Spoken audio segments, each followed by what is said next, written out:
podcasts you love. From people you trust. This is TWiT. Hi, this is Leo Laporte, and this is my Tech Guy podcast. This show originally aired on the Premier Networks on Sunday, September 27th, 2020. This is episode 1732. Enjoy. The Tech Guy podcast comes to you from TWiT's LastPass Studios. Securing every access point in your company doesn't have to be a challenge. LastPass unifies access and authentication to make securing your employees simple and secure, even when they're working remotely. Check out lastpass.com/twit to learn more. This episode of The Tech Guy is brought to you by Worldwide Technology and Cisco. When was the last time your company updated your security strategy? Are your business assets protected?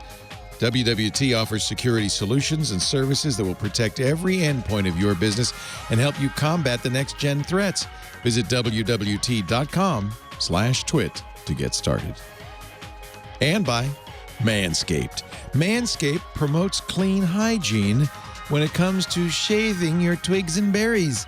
Don't emerge from quarantine looking like a Sasquatch. Get 20% off plus free shipping at manscaped.com/twit.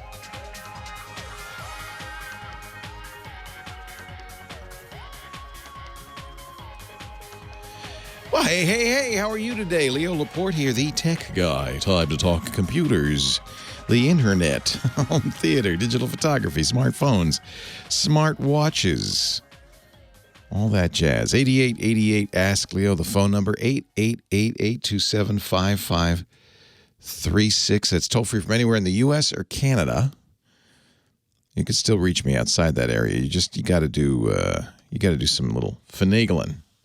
Maybe use Skype out or something that can call, some VoIP program that can call a landline, and then you shouldn't cost you anything because it is a toll free number. 888-827-5536. Our website where we put everything.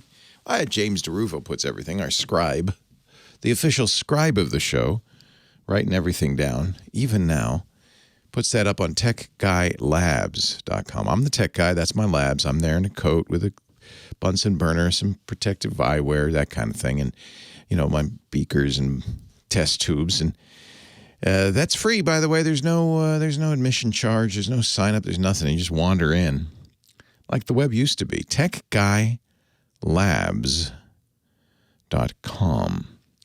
New smartwatch. Got the new Apple Watch Series 7. Could talk about that. It's fun. Every time I wash my hands, it takes about 5 seconds. It goes, oh, you're washing your hands. Bloop, bloop, bloop. It shows little bubbles. Then it starts counting down. 20 seconds later, it says, okay, you can stop.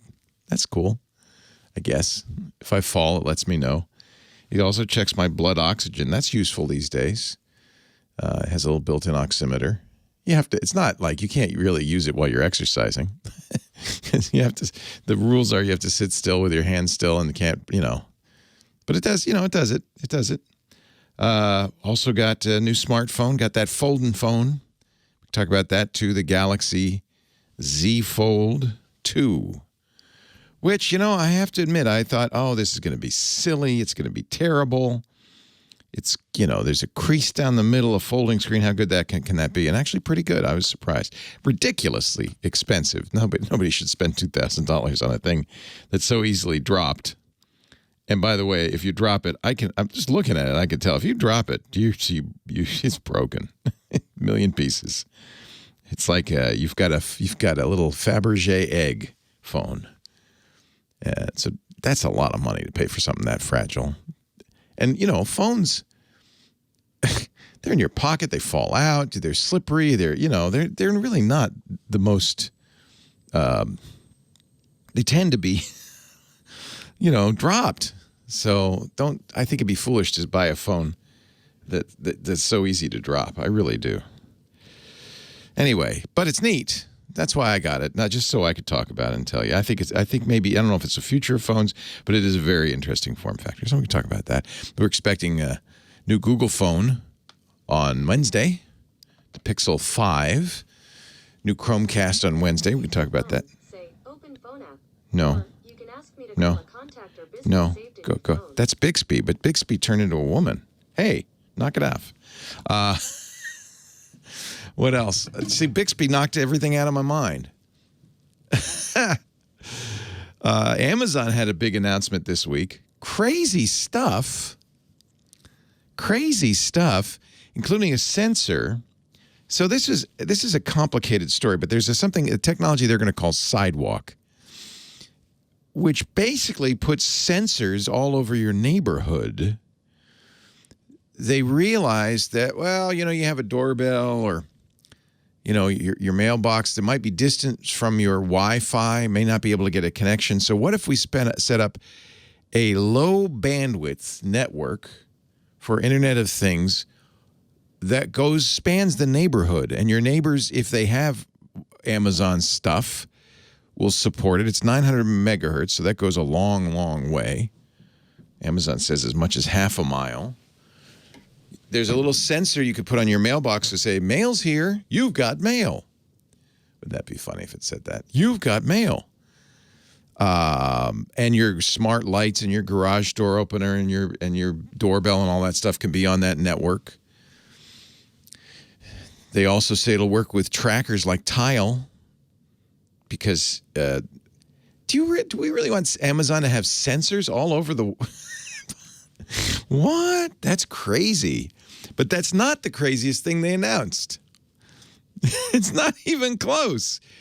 They a month or two ago, they announced a wristband that will analyze your voice and let you know if you're angry. Maybe at the end of the day, say, you had some really angry conversations. Okay.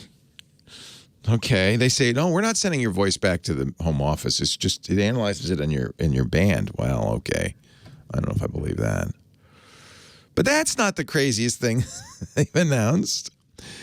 Probably the craziest thing they announced is a security camera that's a drone inside your house.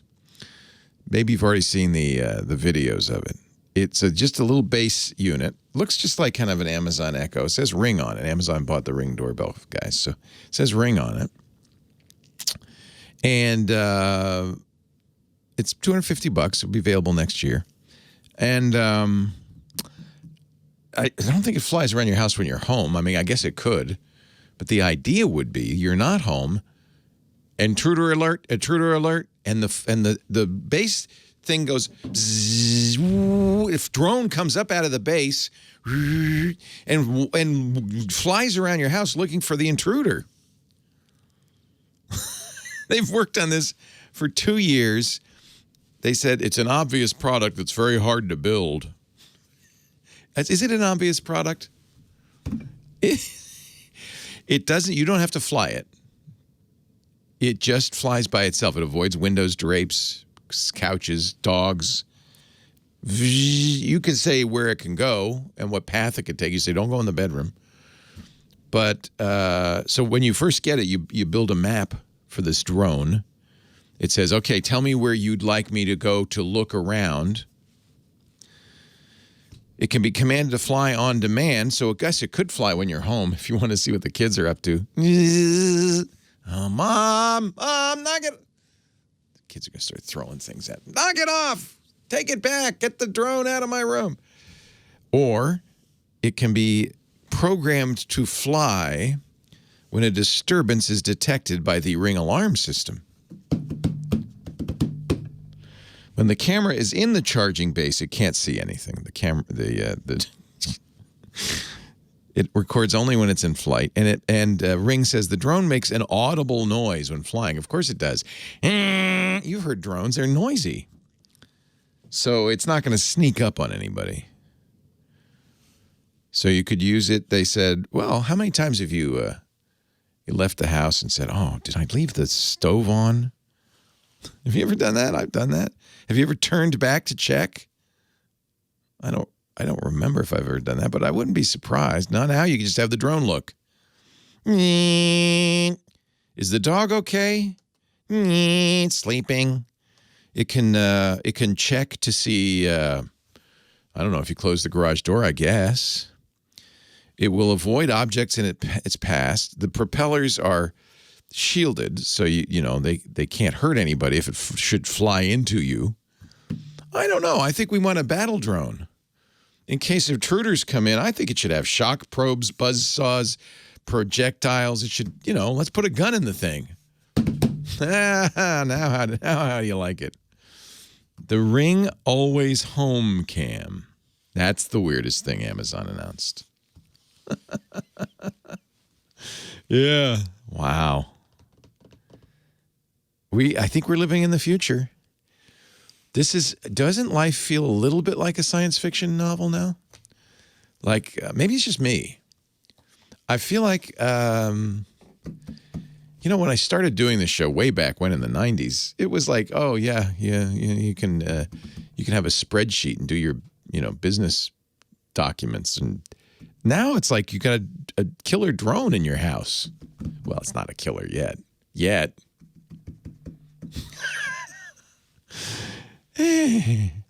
Crazy world we live in. 8888 Ask Leo, but I'm here to document it. That's my job, to help you understand and know about what's happening in the world around us. That's what we do here on the show. I'm a little befuddled by it, but maybe we can all help each other. 888. Would you buy one of these things? So this is the funny thing. My wife, who does not want cameras in the house ever, she said, what if I'm walking around naked? You're right. I don't know where the video's going. Okay, fine. We do have cameras outside. Got one of those doorbells and all that. But she doesn't want cameras inside the house. And I do have a couple of Google devices that have cameras on them, but we tape them off or we turn them off. Actually, I like having them when I'm not home. So you can set them to only come on when you're not home, that kind of thing. Because in case somebody's in the house, I want to be able to see. But now I'll have a drone. I can fly around. So I thought, well, she'll never go for this. She said, oh, when can we get it? What? Honey, you want to have a camera drone? Yeah.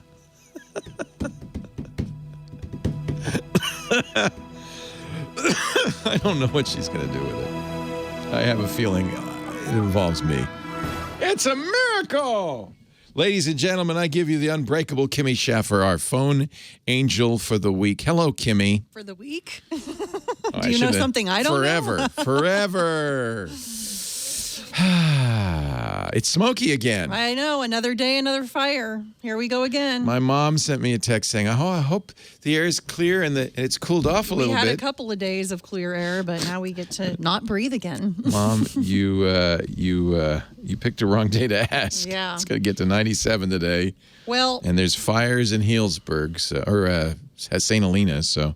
I feel like I jinxed it. Every time you wash your car, it rains. I washed my car yesterday, and look what happened. And look at the smoke and ash coming from the sky. It's all my fault. It's so funny because I was tempted. I bicycled by the car wash yesterday. I thought there was a big line already. Oh, yeah. Saturday. I had 10 people in front of me. Yeah. I should get my car washed because it still got the ash from the last time. Yeah. But now just another layer. Yeah. I'm sure there's a paint job under there somewhere. Ruined one. Yeah. So, Kim, who should I talk to here? I just want to say the name of the city. So let's go to Sam in Okemos, Michigan. Okemos. Line 2. I think this is our first call ever from Okemos. I think so, too. Thank you, Kim. I'm very excited. Hello, Sam. Hi.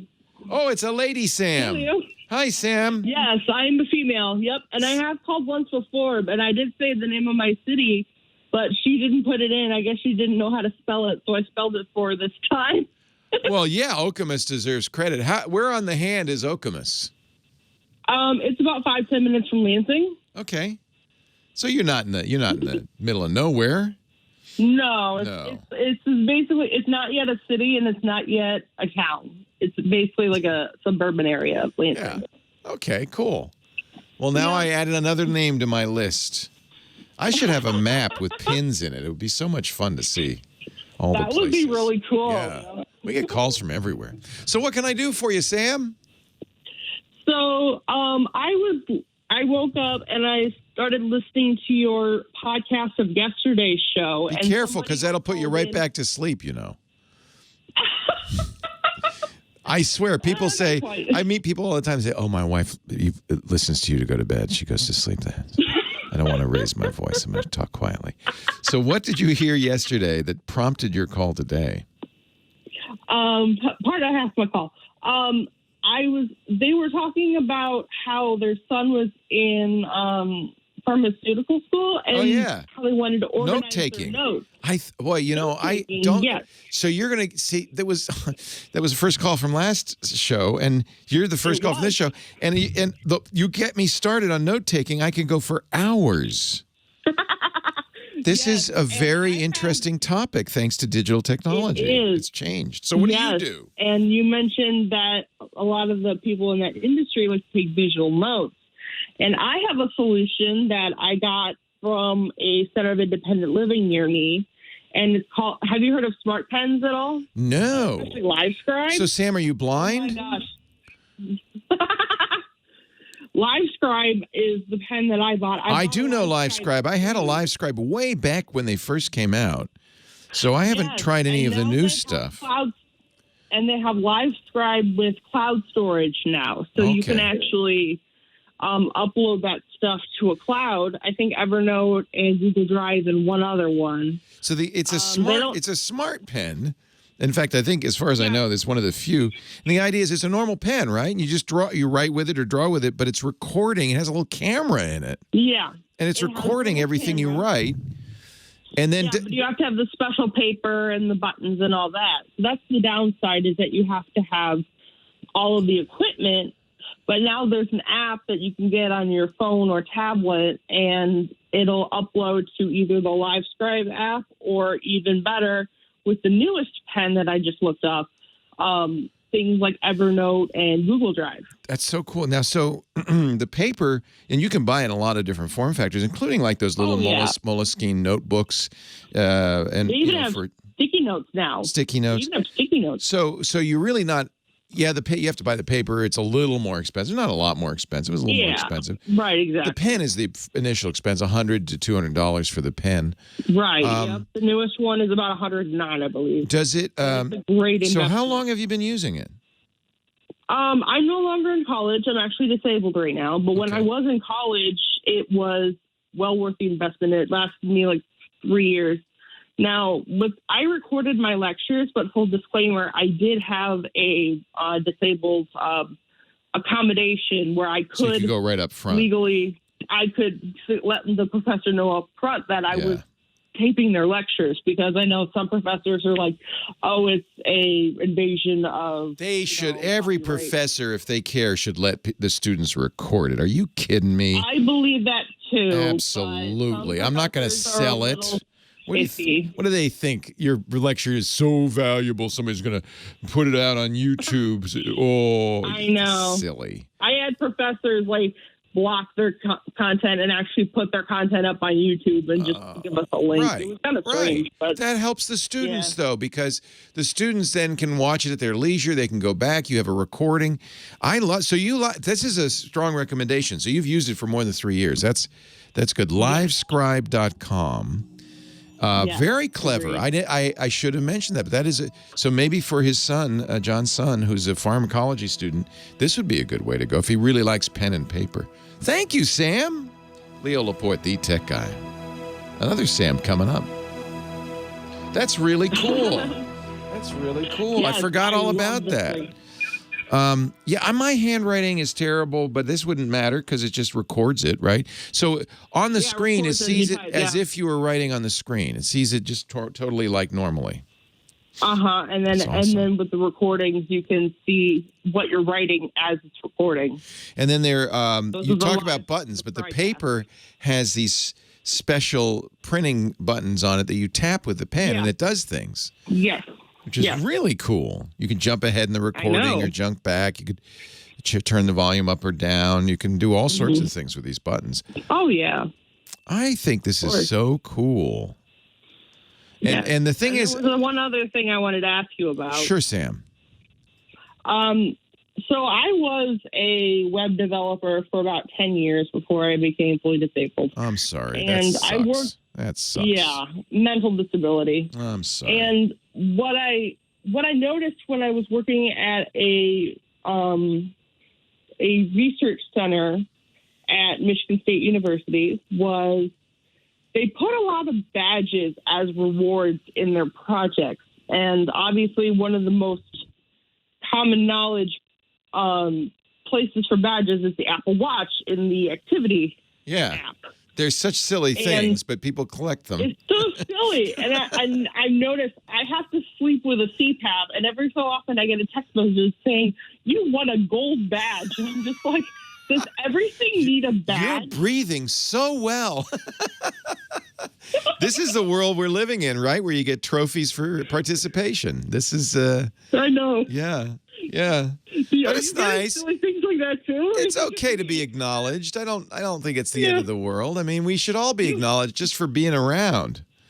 Yeah, it's like, and this is going to sound so strange coming without any context, but it's like, you found 3 chickens. Here's a badge.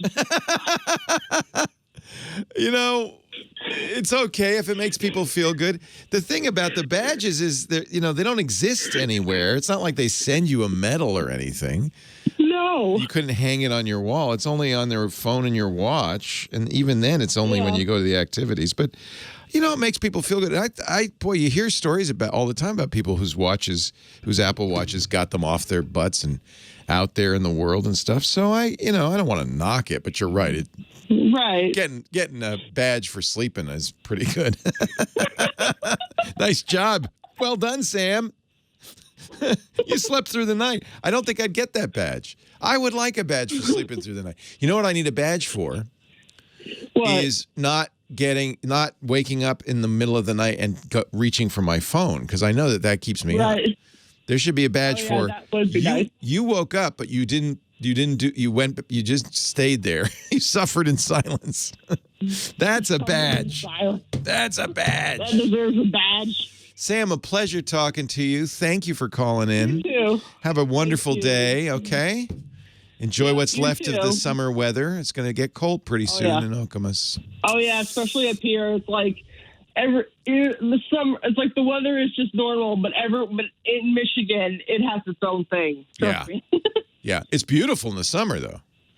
It's just, but it's always unpredictable in Michigan. Yeah. We'll continue with Q&A on the Tech Guy in just a little bit, but first a word from our sponsor, Worldwide Technology. And Cisco, WWT offers you security solutions and services that will protect your business. Here's the question. How prepared are you? Attackers are always updating their techniques, their strategies. Have you? WWT will help you combat the next-gen threats. You want a company like WWT with the vision, the services, the capabilities needed to deliver strong security controls and reduce the risk for your organization. WWT knows how. They've got all the expertise. Their team provides resources and platforms to make true security possible. And they have lots of experience, over 2 decades, and a proven track record to truly help you succeed. WWT has worked with a lot of companies to do exactly this. They worked with, I won't name names, but you could probably figure it out. They work with a large healthcare organization to conduct a security risk assessment of their certified electronic health record technology. This is something a lot of medical facilities are doing, moving to the electronic records, but there are very, very strict rules about this. That's why they turned to WWT. Their consultants used expert knowledge, state-of-the-art tools, in-depth analysis, skilled training for the staff, and repetition to complete their assessment. Now, of course, they found vulnerabilities. That's the whole point of this. But here's the good news. 90% of the vulnerabilities WWT discovered could be easily fixed just by putting in a comprehensive, systematic approach for patching. Of course, WWT helped them do that. They also worked with a big retail bank to help them achieve their goal, establishing an infrastructure capable of preventing and surviving a catastrophic cybersecurity event. This is on everybody's mind right now. WWT helped them reduce system outages by 40%, and they save money, ongoing cost savings of 48% just by automating the infrastructure. That's the kind of thing WWT can do so well. They have a variety of security solutions and services that'll help you achieve more effective outcomes of course, endpoint security, which improves visibility and compliance but defends at the edge. That's really where the threats come from, right? Total network security provides protection for your network traffic, decreasing your attack surface, improving threat detection and response. just basically overall reducing the cyber risk from network attacks. They also support identity and access management. Of course, it's key to ensure the right people and devices have the right access at the right time. And if you've heard people talk about zero trust architectures, this is what Google does now. We, for a long time, just assumed if you're in the network, you're trustworthy. Not anymore. Zero trust is a really sophisticated way of maximizing security. WWT can help you build a next-generation security architecture based on strong identity management, encryption, and segmentation. This is what you need to thwart the most advanced attacks. They're here now. You better get some help with WWT. In fact, no matter what field you're working in, security is job one, isn't it? See how WWT can protect your business assets and your intellectual property with a holistic security approach. Go to wwt.com/twit. These guys are the best. Let Worldwide Technology give you a hand. A much-needed one. wwt.com/twit. Worldwide Technology, delivering digital outcomes and modernizing IT infrastructure. wwt.com/twit. And we thank you, WWT, for supporting the Tech Guy Show. Let's go back to the calls. It's time for another Sam from Michigan. Sam from Ypsilanti, Michigan. Sam Abuelsamid, he's our car guy, principal researcher at Guidehouse Insights. He's also a podcaster of note with his Wheel Bearings podcast, just right for everybody who likes four-wheelers of any kind at wheelbearings.media. Hello, Sam. Hello, Leo. How are you this week? I am great. How are you? I'm doing just dandy. We're today gathered together, as we talk about automotive technology, but I see behind you one of the hottest new all-electric, battery electric vehicles out there, the new one from Volkswagen, which I'm sad to say, at least for now, is not available in the U.S., right? It will be starting early in the year. Actually, they expect to start some first deliveries before the end of December. Wow, we're talking about the ID4. Yeah, from VW. So this is the first of the electric Volkswagens built on a new dedicated EV platform from Volkswagen. Previously, Volkswagen sold the e-Golf here, which was a conversion of their Golf. They put an a battery and electric powertrain in there, and it was a really nice car. I mean, if you like the way Volkswagens drive, it drove like a Volkswagen, handled really well. How do Volkswagens drive? Typical, German cars, very buttoned down, very well controlled ride. They has a really nice interior, really high quality interior. Yeah. But its range was kind of limited. It was only, a little over 100 miles of range, which was okay, but not great for a lot of people. And so starting around the time that the whole Dieselgate scandal broke in late 2015, VW started work on an all-new electric platform for, just dedicated for electric vehicles only. No, this is not a conversion of any existing vehicle. This is important. The history of this is important because Volkswagen got caught cheating on emissions controls on their diesel vehicles. The vehicle actually had code in it that said, am I being tested? Okay, reduce emissions. Yeah. And then, am I not being tested? Yeah. Am I on the road? Okay, turn up the gas. So that was a big deal. They got fined heavily, and they also had to make a lot of agreements, among others, to spend billions of dollars on Electrify America, putting chargers all over the country. And did they also have a requirement? And that's part of the story with the ID4, too. Yeah. Did they have a requirement to develop these e-vehicles, or did they, like most other manufacturers, realize, well, this is the future anyway? It was, tangentially related to the whole diesel scandal. Yeah. And that certainly spurred on Volkswagen to invest many billions more into EV development. But they would have had to do it anyway in order to meet the zero-emission vehicle requirements in California and elsewhere. By the way, China and Europe. I don't know how binding this is, but Governor Newsom here in California said 2035, no more gas vehicles in the state. Yeah, so that was an executive order. So what that does, that doesn't have the force of any law. And It actually does because what he's doing, what it does is it tells the California Air Resources Board, which is the agency that actually does the emissions regulations for the state, to put in place new mandates. Currently, there's mandates that require a certain percentage of new vehicles sold by each brand to be zero emissions, right? Either electric, full battery electric, fuel cell, or plug-in hybrid, and from 2035, he wants that increased to all light-duty vehicles. All new light-duty vehicles have to be electric or zero emissions, which would mean at least plug-in hybrid. And then by 2045, medium and heavy-duty vehicles, so trucks and buses, also have to be electric. And this is one of those vehicles that's part of that movement. The platform that VW developed for this, their MEB platform, as they call it, is going to be used across the board. I think VW said they're going to have 75 different models across the Volkswagen Group globally. There's been based on this architecture. A lot of interest in the ID4, and I think it's selling well in Europe. Am I right? Well, it hasn't gone on sale yet in Europe. The ID3. Which is ID3. Based on the same architecture, but it's actually a smaller. It's a hatchback, about the size of a Volkswagen Golf. And one of the interesting things that they did with this, because it's going electric, over the last several decades, a lot of small to medium-sized vehicles have used front-wheel drive architectures with the engine mounted sideways across the car. Because they're going electric now, and the electric motors are so small, they're going back to rear-wheel drive for better handling, better driving dynamics. So the base model of the ID3 and the ID4 and all the other MEB vehicles will be rear-wheel drive, and then there's an all-wheel drive option that'll be available as well with a second motor in the front.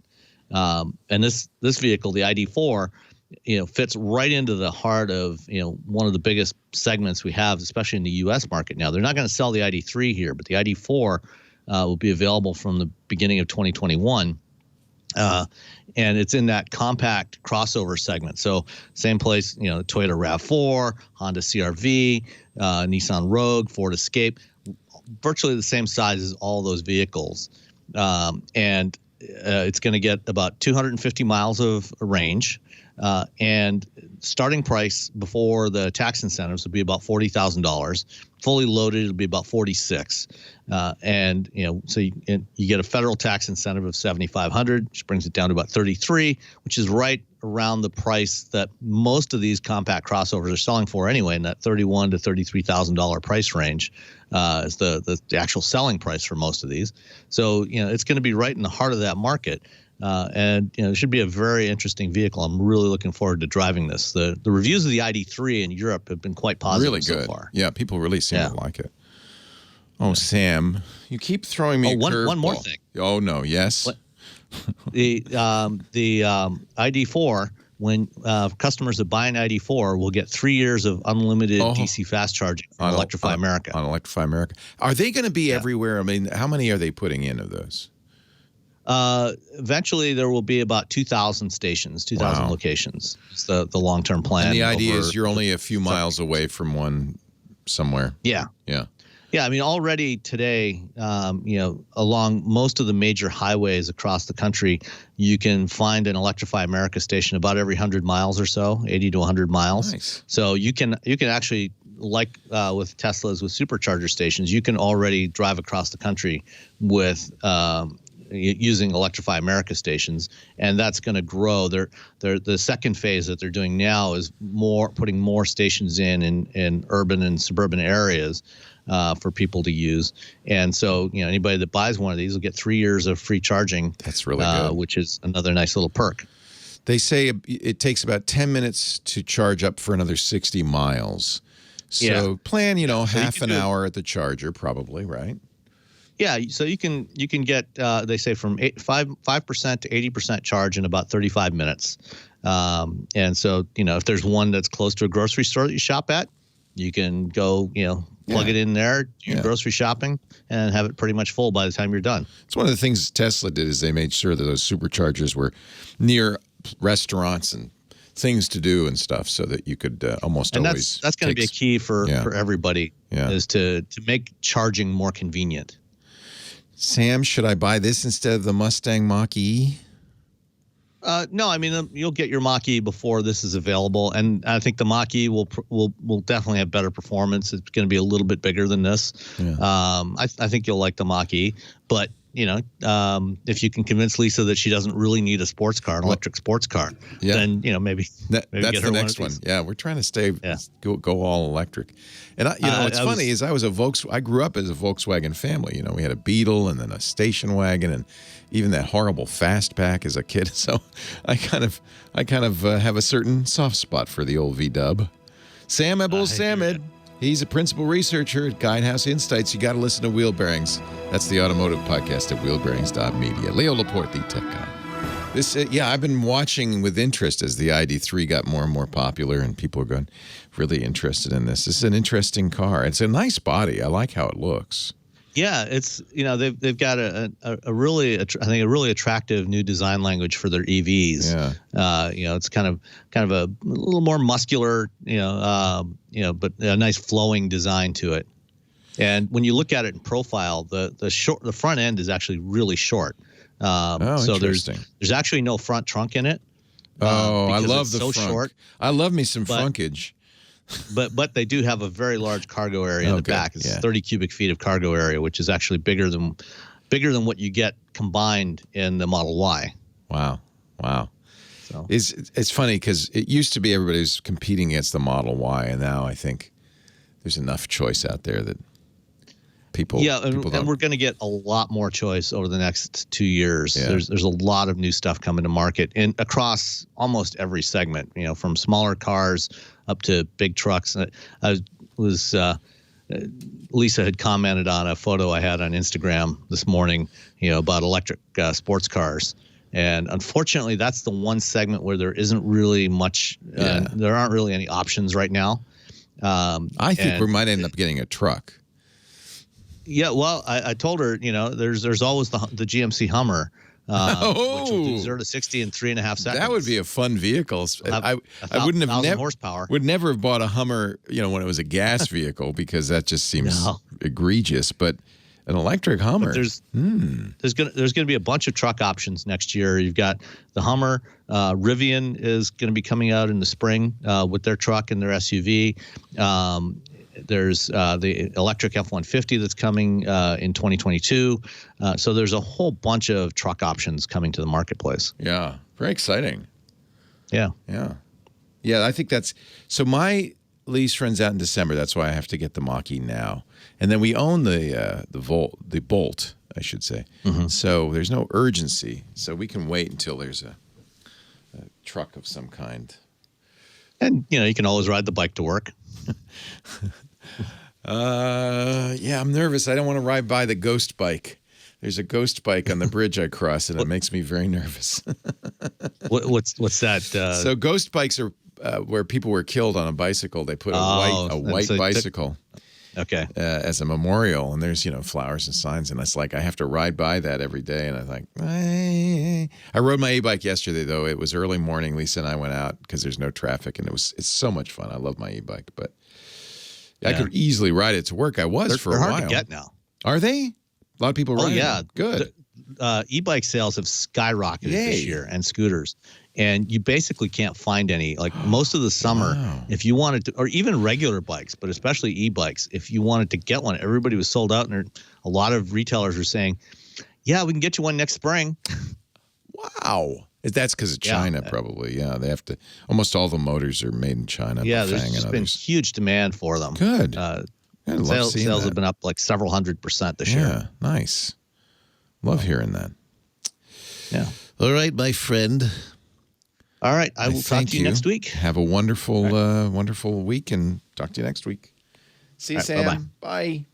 Leo Laporte, the tech guy. 8888. Ask Leo. Alan in Houston, Texas is next. Hello, Alan. Hey, Leo. How are you?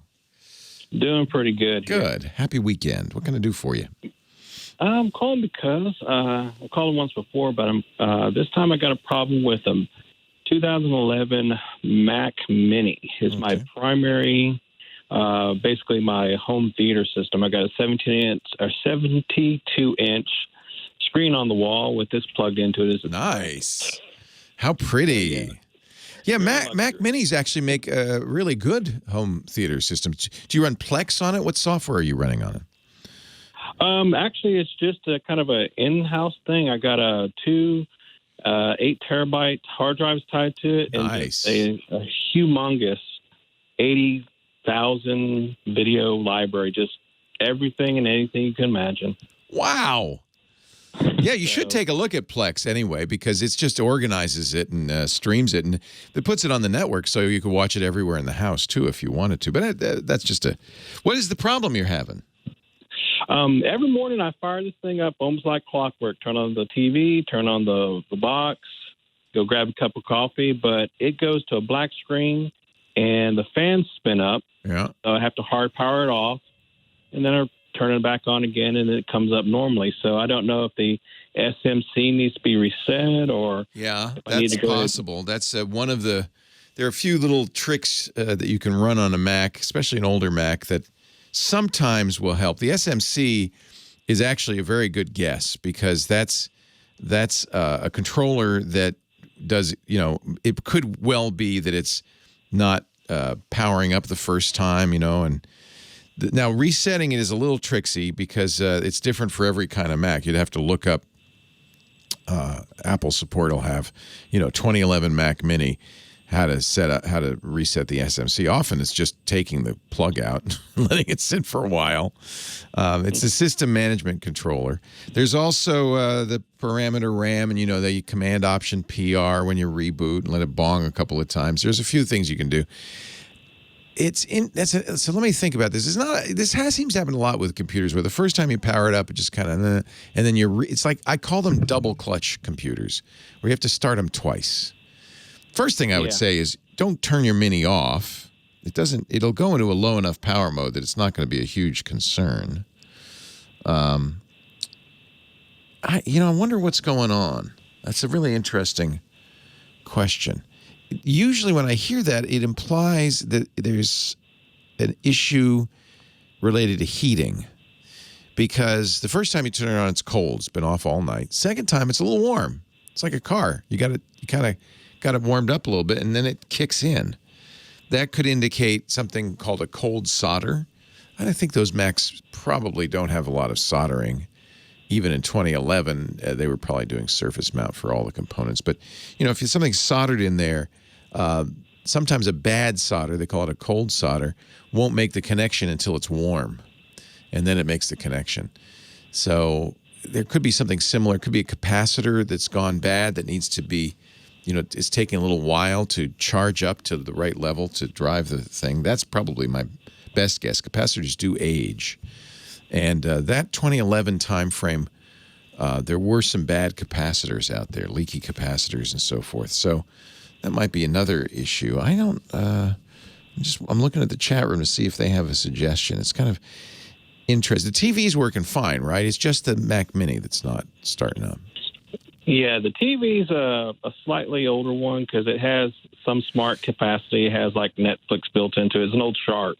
Yeah. But it doesn't have any of the newer things like the Samsung where they have all the built-in smarts. That's fine with me.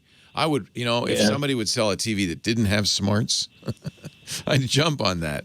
I just get it because what I want is a monitor. I'll take care of the smarts. Thank you very much. In your case, you got a pretty powerful computer sitting on that thing. You don't need smart anything. Is the time accurate on that thing and so forth?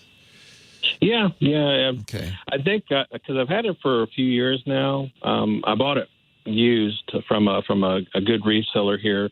There's a place here locally that I don't really partner with them, but they've donated systems to me. I recondition them and then I give them to needy kids. Isn't that nice? With Corona, oh, they need systems to get on to do their virtual schools and such. So, but this is one of the units I bought from them a while back. What a nice guy. So, perfect use for an old Mac Mini, I think. You probably swapped the cable. Maybe, I don't know. Try a different cable. I'm just thinking of all the different troubleshooting things you could do on this thing. I don't have much data directly on the computer, so I had thought about going in there and just doing a complete system restore. I have every OS from Kodiak to current, so I can do a complete wipe and reset. But might be worth trying that. The other thing that often affects these computers is a power supply that isn't quite kicking into gear. So the first time you turn it on, it doesn't have enough juice to start up the hard drives, get everything going, and boot all the way. It's getting stuck during the boot because it's not getting enough juice. Power supplies are one of the things that often do wear out. They seem like, how could that wear out? But they do. So that would be another thing you might check. A Mini is hard to get. A Mac Mini is hard to get into. That's the era when these things were sealed pretty tight. It wasn't just removing some screws, I think. But if you can get into it, and then it's an Apple power supply, which means you probably can't get that. So there's a lot of things to look at. Could be a cold solder, could be bad caps, could be a bad power supply. It might be time to get a new one because none of those things. Because it's an Apple. If it were a PC, it'd be easy to swap the power supply, for instance. But that small form factor, that's one of those little, tiny computers. That small form factor is going to be hard to replace the power supply. You need an Apple part. I don't even know how hard it would be to get into. So I think this is it's it's showing signs of age, like all of us. That's true. Like all of us. Sometimes when I get up in the morning, I need to be double clutched to get out of bed.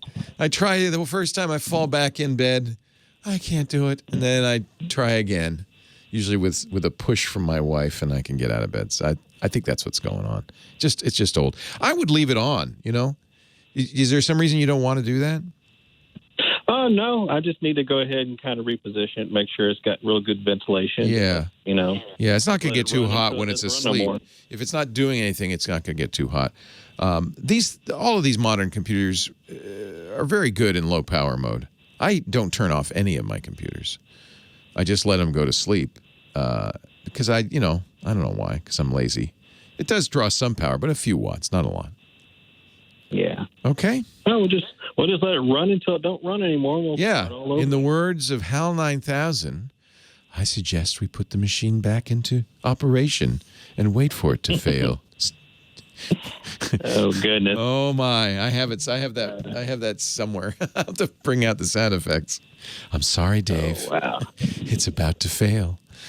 If the machine tells you to go out of the space lock, don't. I'm just warning you, okay? Alan, a pleasure to talk to you, and thank you for doing what you do. I think that is a great gift. A lot of us geeks looking for ways to help out. That would be a great one. Help recondition old machines for students who need them. Nowadays, everybody needs to get online. I think that's really a great thing that you're doing. Well done. Thanks for what you do too, Leo. Thanks, Alan. Sorry I wasn't much help.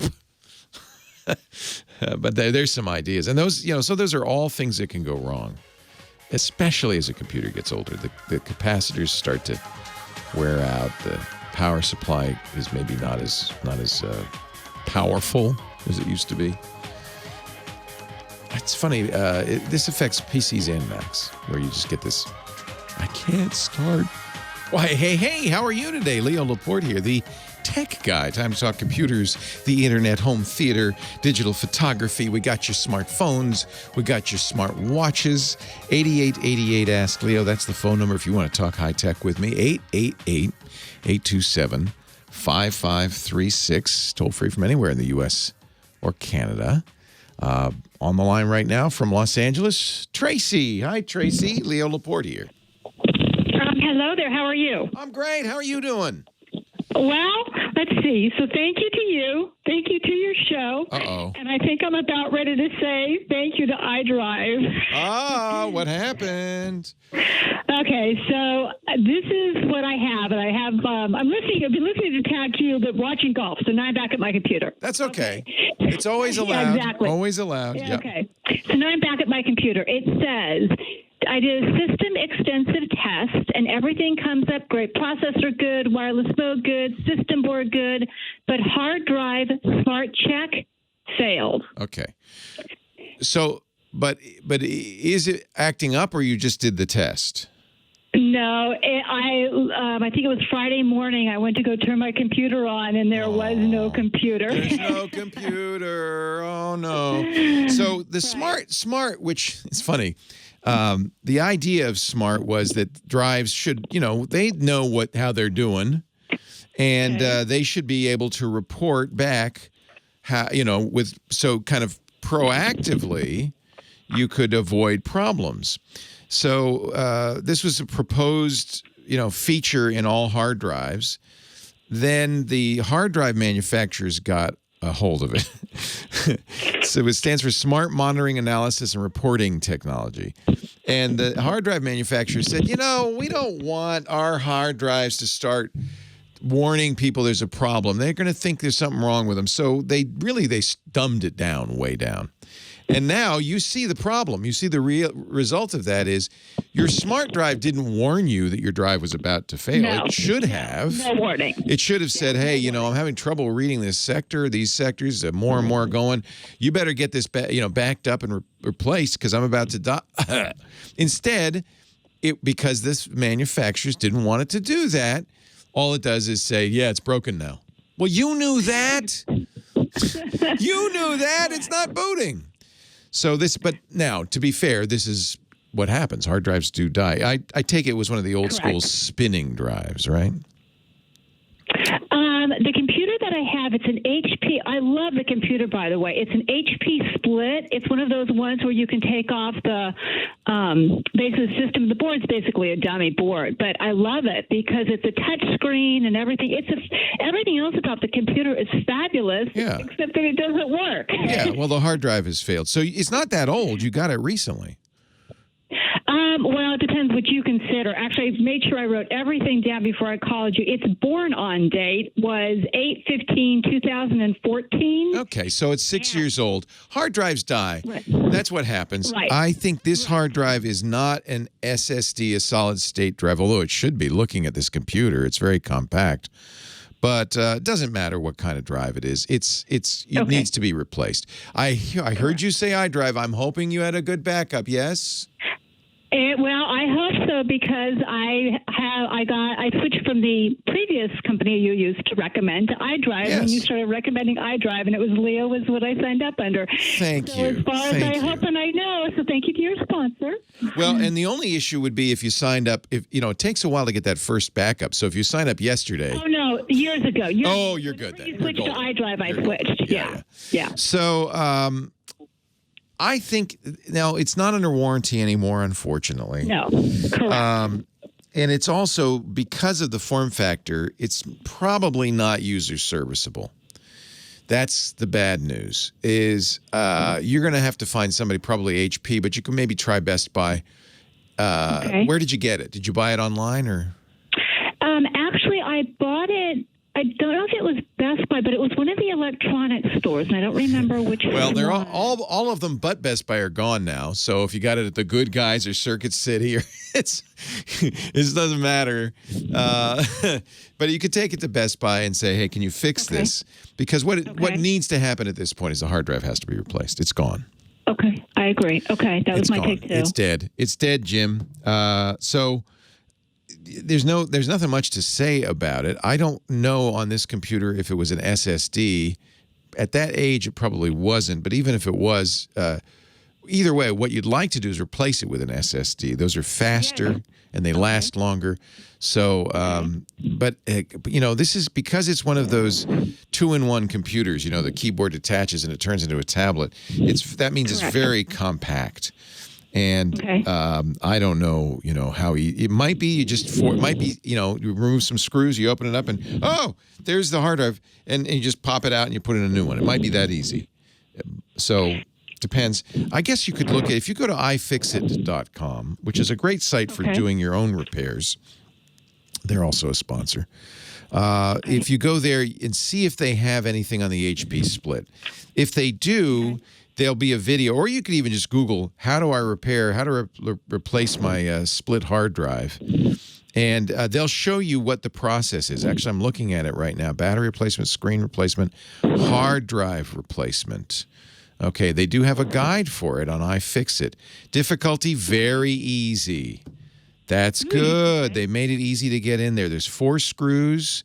You use a Phillips head's number 0 screwdriver. You don't even need a fancy screwdriver. You are going to have to pry it open. What I would suggest is go look at this process, see how you feel, how comfortable you feel doing this. You could do it yourself.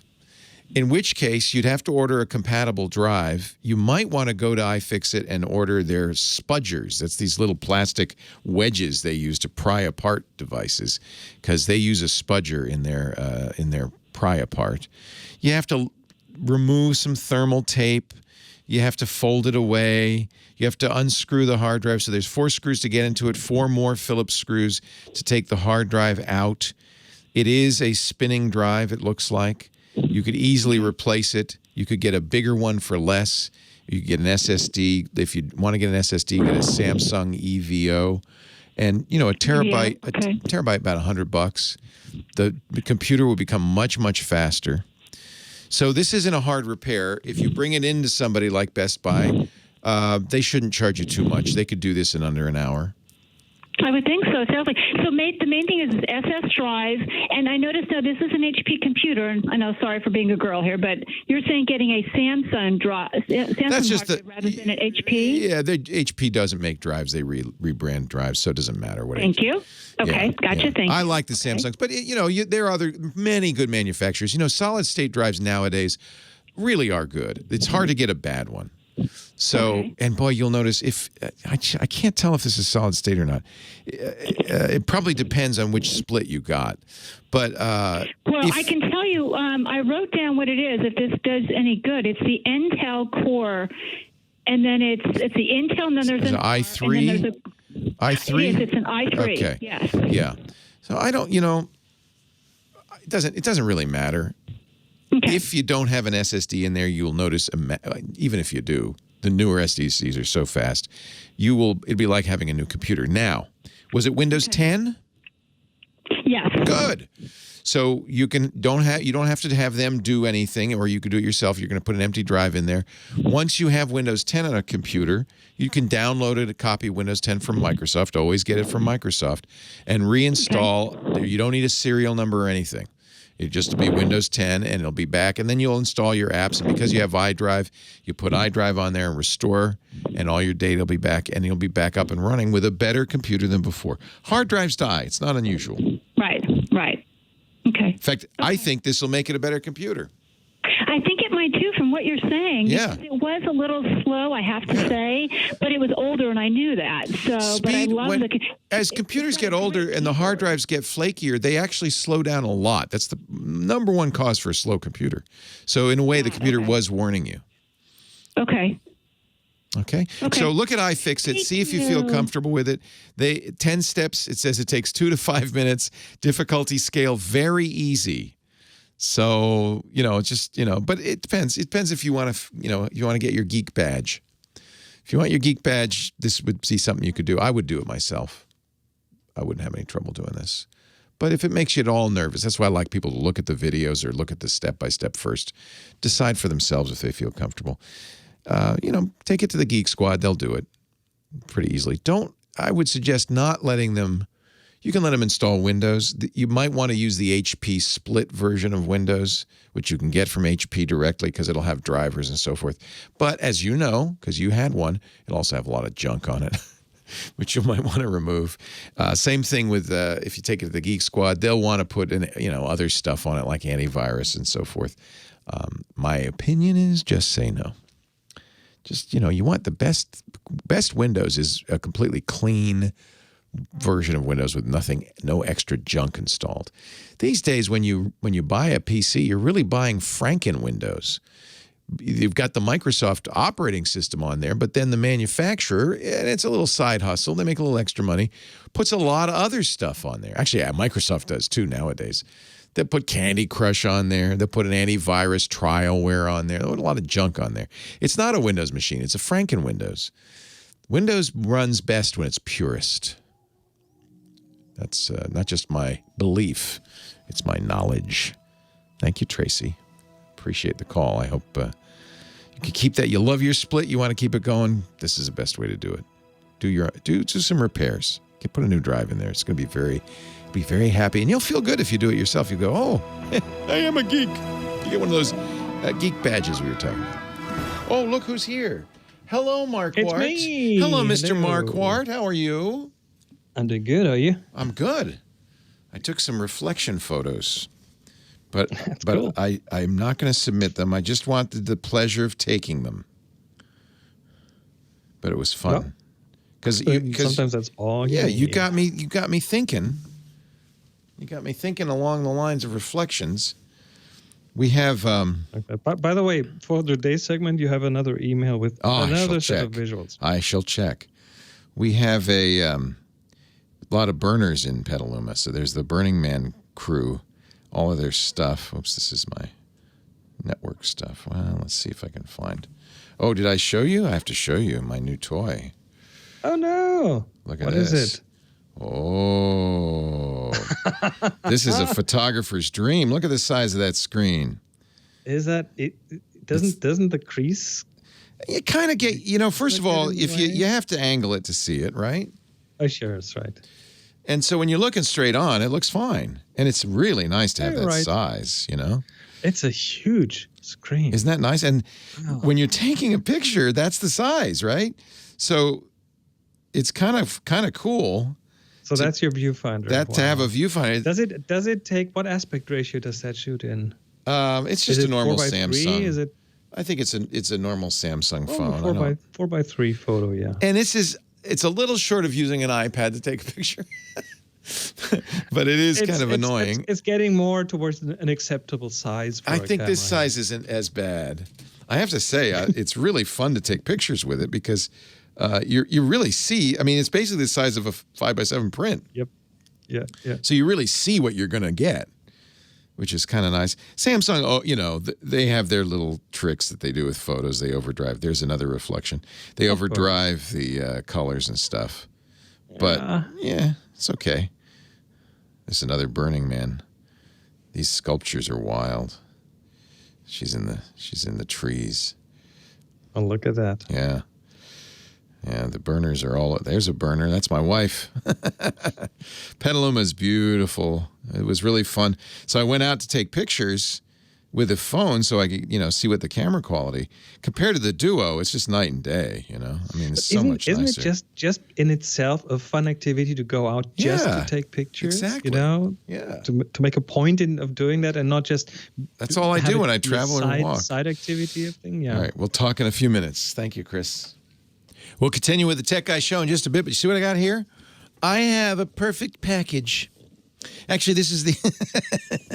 What were you thinking? This is the Perfect Package 3.0. It's the Essentials Kit from Manscaped. I am a Manscaped fan. Look, we're all in quarantine. Maybe we've let the grooming slide just a little bit. But, even if you don't have much occasion to show off what you got, it's still important for your own self-esteem to take care of yourself, don't you think? That's why I turned to Manscaped. Manscaped. Manscaped is the only men's brand dedicated to below-the-waist grooming. Actually, it's not just below the waist, but they certainly do that. Taking care of the areas where the sun does not shine, if you understand.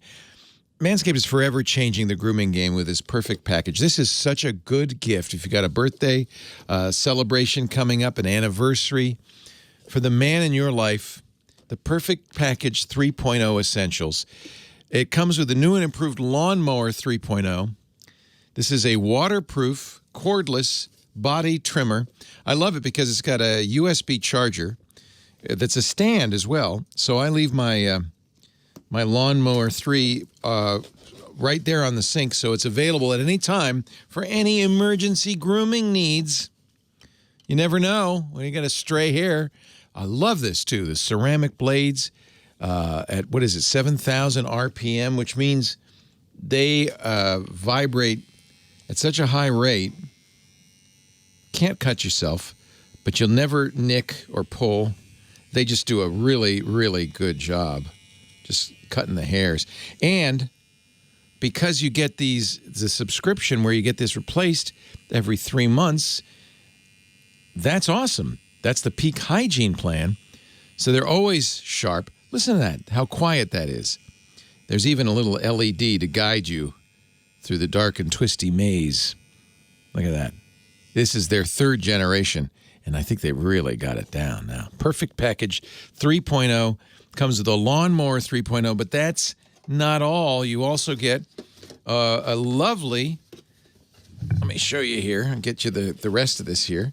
You get your I call it a DOP kit. A shaving kit that you could take with you.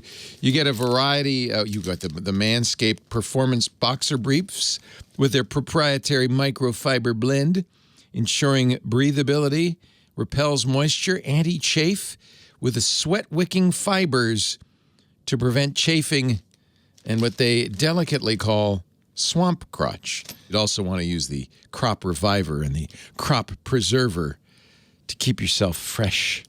They also offer a foot deodorant and a cleanser for hair and body. They just released this. I'm really excited about this. This does not come with the Perfect Package, but I think when you order the Perfect Package, you're going to want to add this in too. This is their Shears 2.0 nail grooming kit, and this will give you an idea of what kind of quality we're talking about. Look at how beautiful this is. I'll pull it out so you can see it. Stainless steel, beautifully designed. You get the tweezers, the safety scissors, the file, and absolutely the best nail clipper I've ever used. See how compact it is? But when you flip it open, boop, there's a nail clipper and a file built in. It's super sharp, works beautifully, and this is a nice thing to keep your talons in tip-top shape. Have this available at all times. Be a great groomsman gift. Actually, all of this would be, wouldn't it? If you've got a wedding coming up, I have to say, they don't advertise this for the ladies, but my wife steals my Shears 2.0 nail grooming kit all the time. She says it's the best nail grooming kit she's ever used. Look how nice that is. You keep that in your purse or briefcase. Really elegant. By the way, also, I want to say a little tip of the hat to Manscaped, because they also are working to raise awareness of testicular cancer, which is, sad to say, the most common form of cancer among young men, 15 to 35. They've partnered with the Testicular Cancer Society to educate the importance of early detection and self-screening. You can learn more at their website. I am a fan. I use my Manscaped clippers and trimmers and potions and lotions all the time. I just think Manscaped is great. Take a look at the Perfect Package 3.0. Get the Peak Hygiene Plan. You don't have to worry about keeping your blades sharp. They'll send you replacement blade refills about every 3 months. There's no commitment. You can cancel at any time. And your partner will thank you. Yes, Manscaped. Check it all out. Get everything you need to trim up, defuzz, stay fresh, clean, and healthy during quarantine. 20% off right now. That's a great deal. Plus free shipping with manscaped.com/twit. Go to manscaped.com/twit. I think it's very easy to let yourself go during the, all of the troubles of this year. And I really learned that the key to mental health and stability and feeling okay is just doing a little self-care.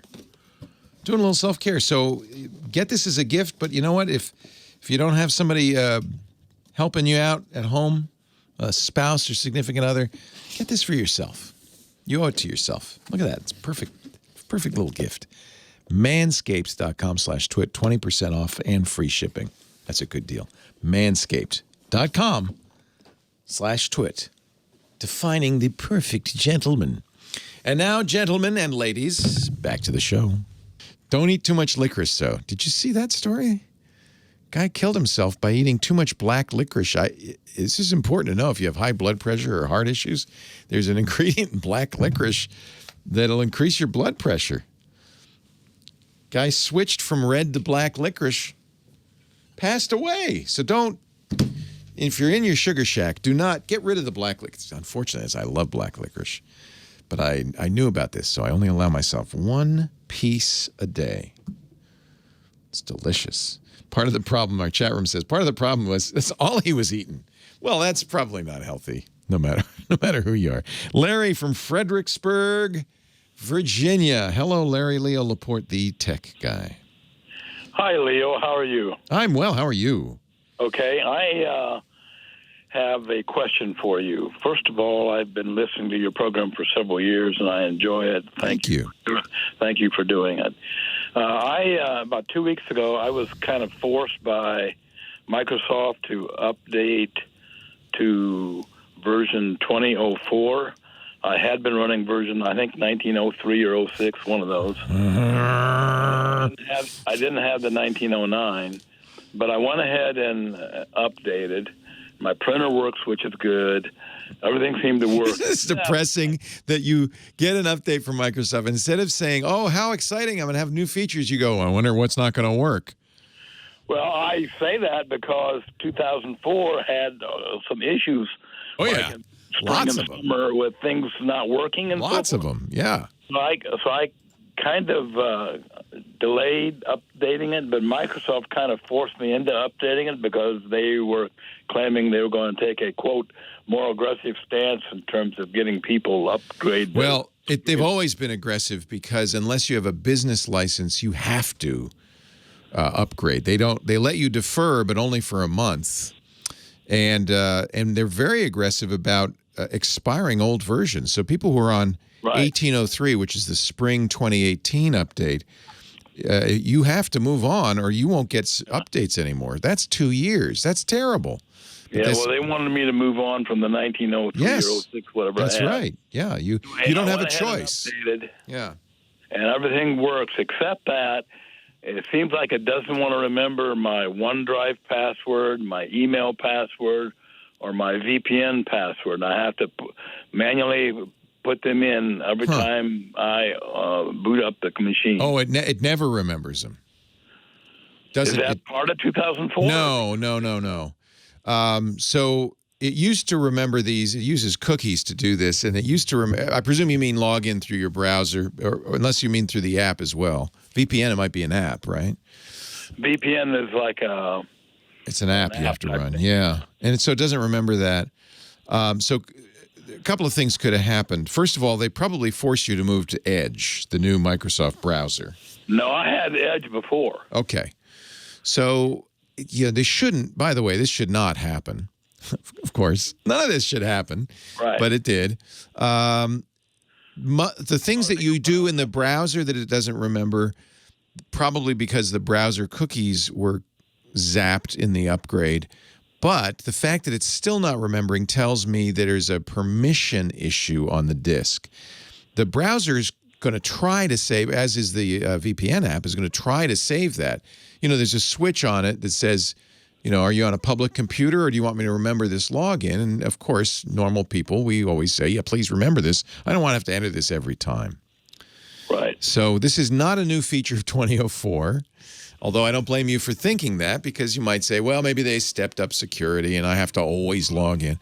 It sounds I never had that problem with the previous version I was running. Yeah. It sounds like, and this can happen. I've said this before, when you're doing these kinds of big upgrades to a running operating system,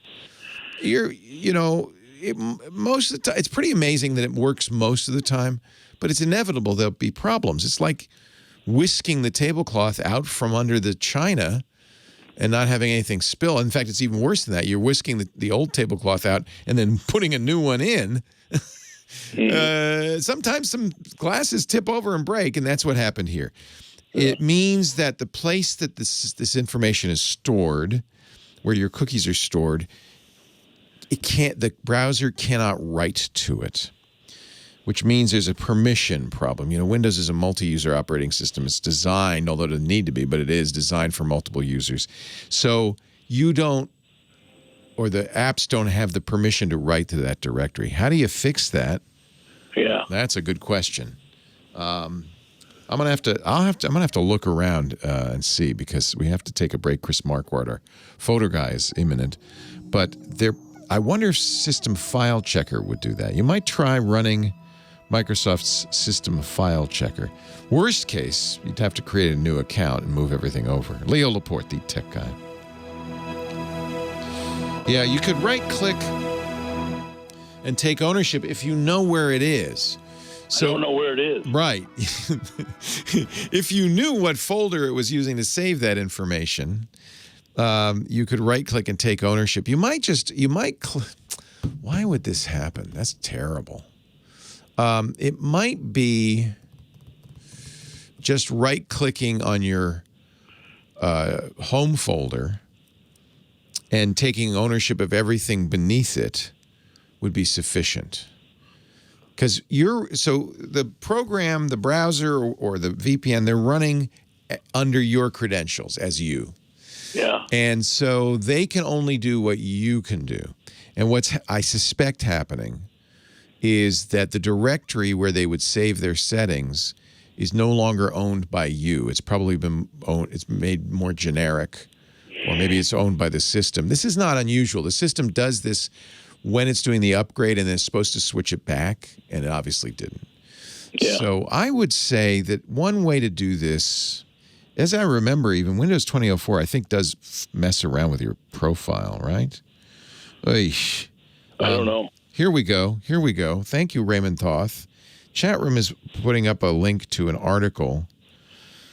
Windows 10 2004 Credentials Manager kaput. This is apparently not, it's a bug. The Credentials Manager forgets to save credentials and is unusable. Oh, so this is, okay, this is not what I thought it was. So that's what's going on. Yeah. Let me see what the fix is. Huh? The question is Microsoft going to put out an update patch for this?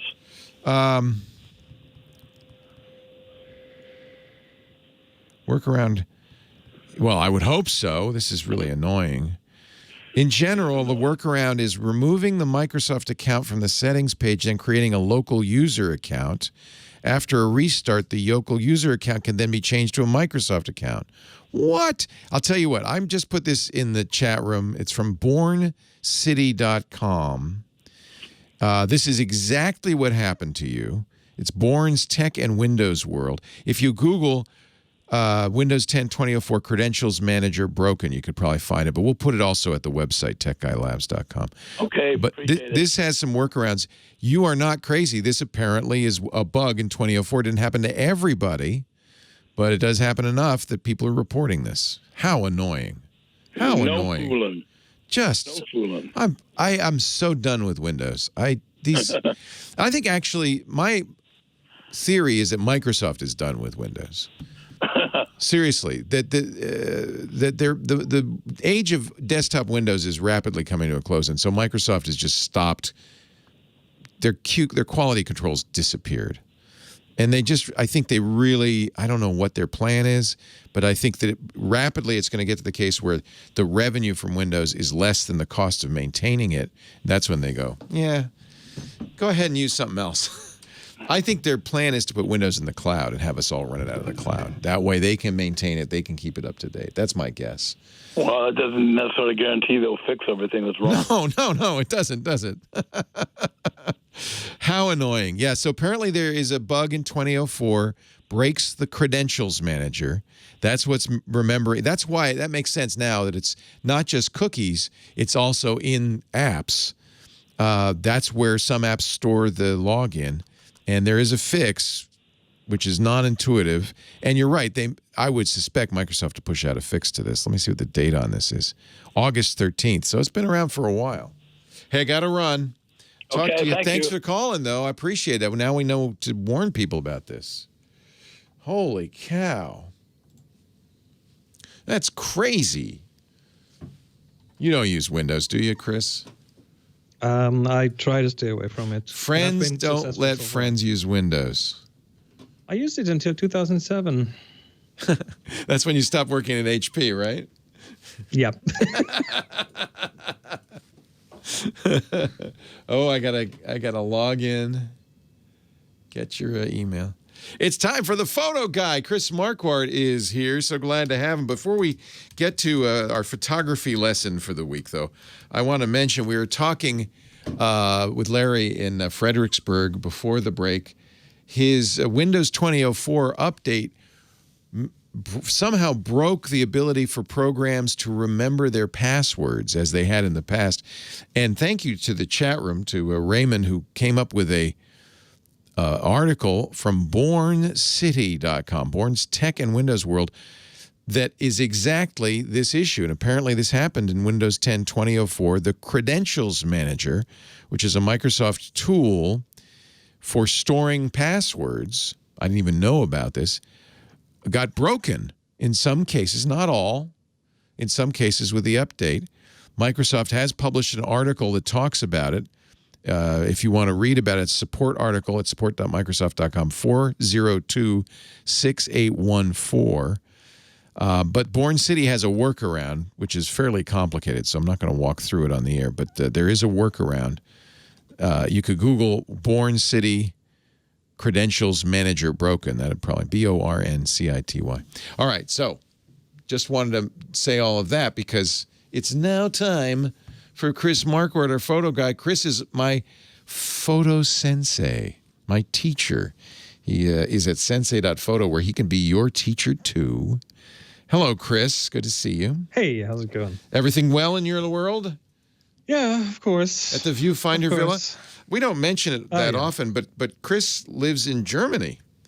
He's joining us from Germany. And how's the COVID there?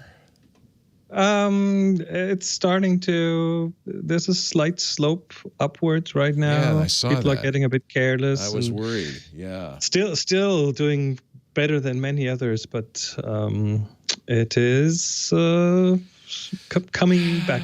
Well, stay safe for us because we can't do it without you. Now, what we've been doing, which is really fun, Chris has been putting together for the past few weeks a gallery of photos illustrating some of the things maybe you should be thinking about or could be thinking about when you're taking pictures. Today, we're going to do the word direction. I don't even know what that means.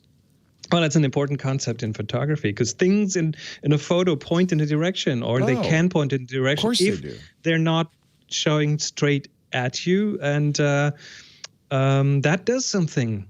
That changes how a photo feels. For example, here's an example of a flying bird, and that bird flies in the photo from where to where, from left to right, which in our culture is kind of a preferred direction because that's the direction we read in, that's the direction we write in. So if you have something moving from the left to the right, that usually feels a bit more at ease as opposed to the other direction that feels a bit more tense.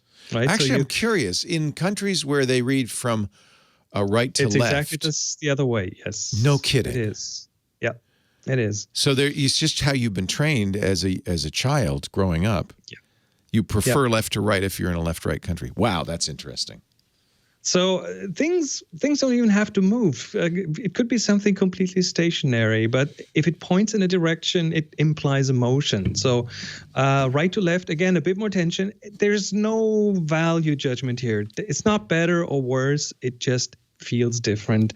And against our grain, so to speak, is a bit more tense, feels a bit more So this bird is looking to his right, so he's going right to left, and that's just, there's some tension there. Yeah, there is. This brings up something that I've wanted to ask you about for a long time. As a photographer, you have to trust your feelings, don't you? You have to be in touch with how a photo makes you feel. Of course. And this, interestingly enough, a lot of people don't know about this, but they instinctively do the right thing. Because there's something feels better about one direction than the other often to people. And that's what it is. So if you go forward, there are a few more pictures of birds. You seem to like birds. Going in different directions. Well, they illustrate this very well. The one that you're showing right now, for example, the bird is going left to right, but it's still a lot of tension in the photo. And the reason for that is that it doesn't have a lot of space in front of it. It has the majority of the space behind it. It's flying into a wall. Well, you don't know that because you don't see that. There could be a wall, there could be a tree, so you don't really know that. And if you go to the next picture, it's even more pronounced because that what is a stork almost leaves the frame to one side. So you have no real good idea. Sometimes when you're taking pictures of birds, they're moving so fast you don't really have much choice. Oh, but then you have to shoot bursts and choose the right ones that feel right. Right. The same is true for anything that moves. For example, cars. Here's one that has a lot of space in front of it, so it has space to move into, and it's moving left to right. The next one is moving right to left, but again has a lot of space in front of it. So there is no uncertainty there. That takes a bit of the tension out. And then if you continue, it's almost. And the next one that is.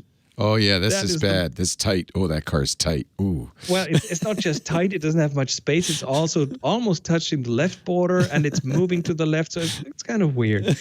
And here's a person now looking right. Yeah, let's extend this to people. Yeah. If you place someone in a photo for a portrait, then you have a choice. You want them straight on, or do you maybe want to tilt sideways their upper body, so they look into the camera, but their upper body is looking into the frame or out of the frame. Yeah. So you have a choice, and that's, by the way, the reason why a portrait photographer will direct you. They will say, okay, move your left shoulder to the front, the right shoulder to the back, look straight at me. So you have different directions that you can imply with your body, with your face, with your head. It's rare you'll see a good portrait where the person is standing straight on, looking straight on. That looks like a snapshot. I love this one because she's tilted. She's facing the side, but she's looking at the photographer. So there's this kind of nice, I don't know. And she has something solid behind her, which is the edge of the frame. So that gives it security. You know that sitting with your back towards an open door, some people can't have that, you know. So they need a wall behind them just to feel the safety of that. So yeah, this is again an interesting example. She's pointing outside of the frame. She's not pointing into the frame. So it works really well in that context because she has a nice smile and looks at the camera. But still, it's almost like she's about to leave. She's like, okay, gotta go now. That's the feeling you get from that. This is so good because you got to really trust your gut and look to see how a photo makes you feel. You may know the rules. Now we're making them explicit. But there's not a rule for every photo. So it's good to have a gut feeling, right?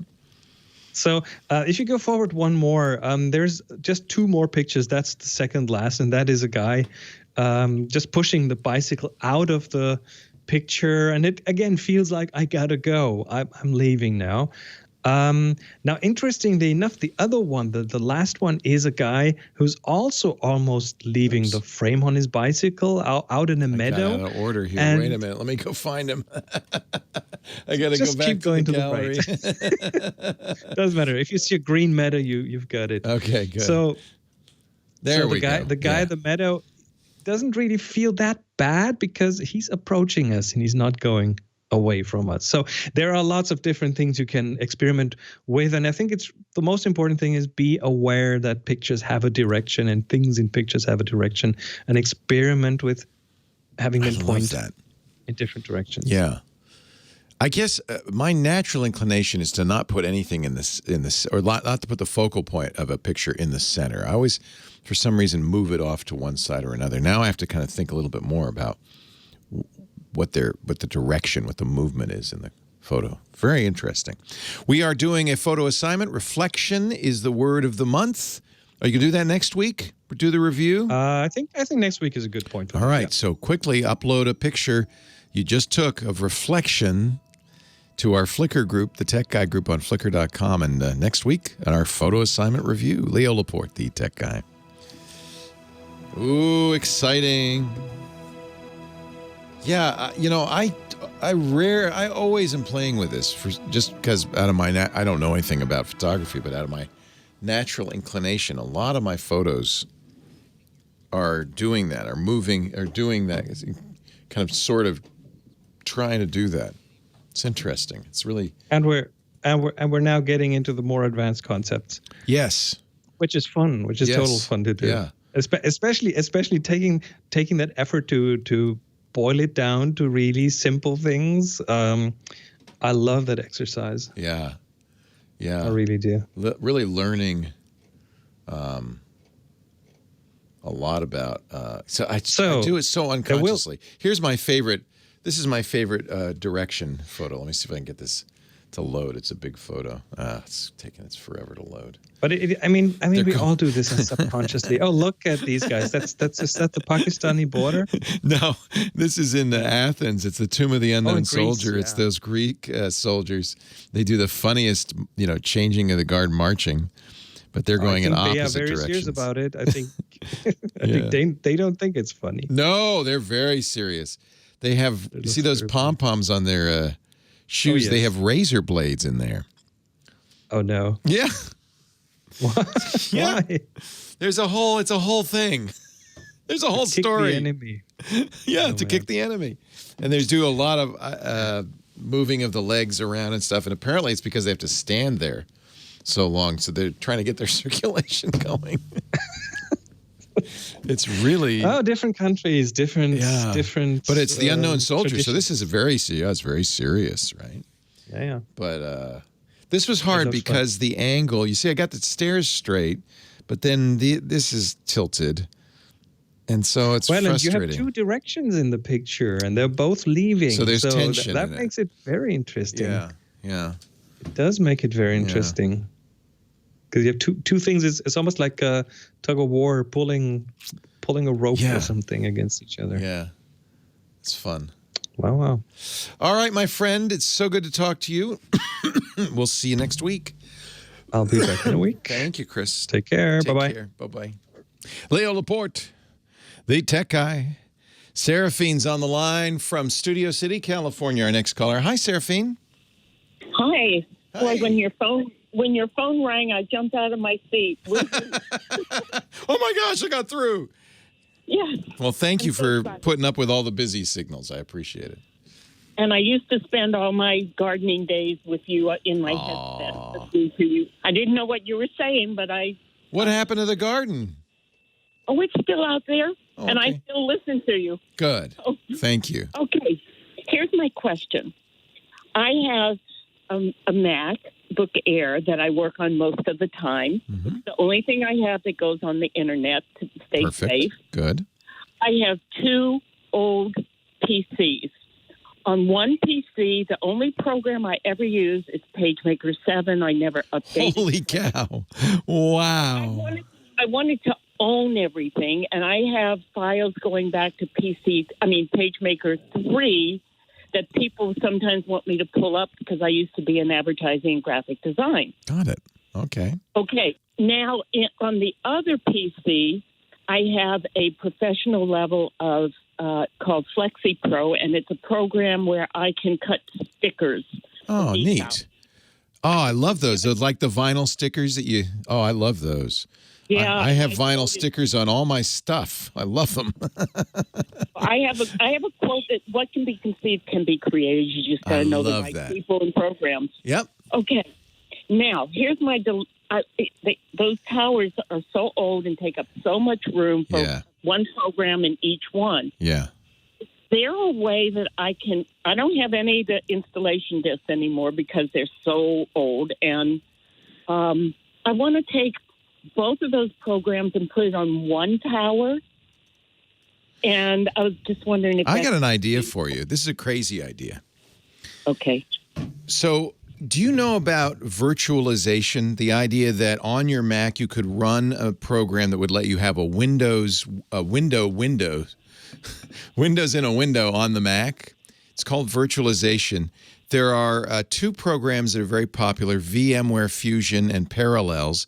There's also a free one that's available from Oracle. But the whole idea of these programs is you could have your Windows machine running on your Mac. Now, it wouldn't run quite as fast as, well, actually it would. Those machines are 20 years old. It'd probably be more reliable and run faster. The trick is to take what's on that hard drive of those two PCs and turn them into a file that's a virtual machine file. It's an image file of the drive. And what would happen then is you could put that on your Mac, run Parallels, VMware Fusion, and then open it up And there would be all the programs, all the files, everything. The beauty of doing that is you can also back that file up, that virtual machine up.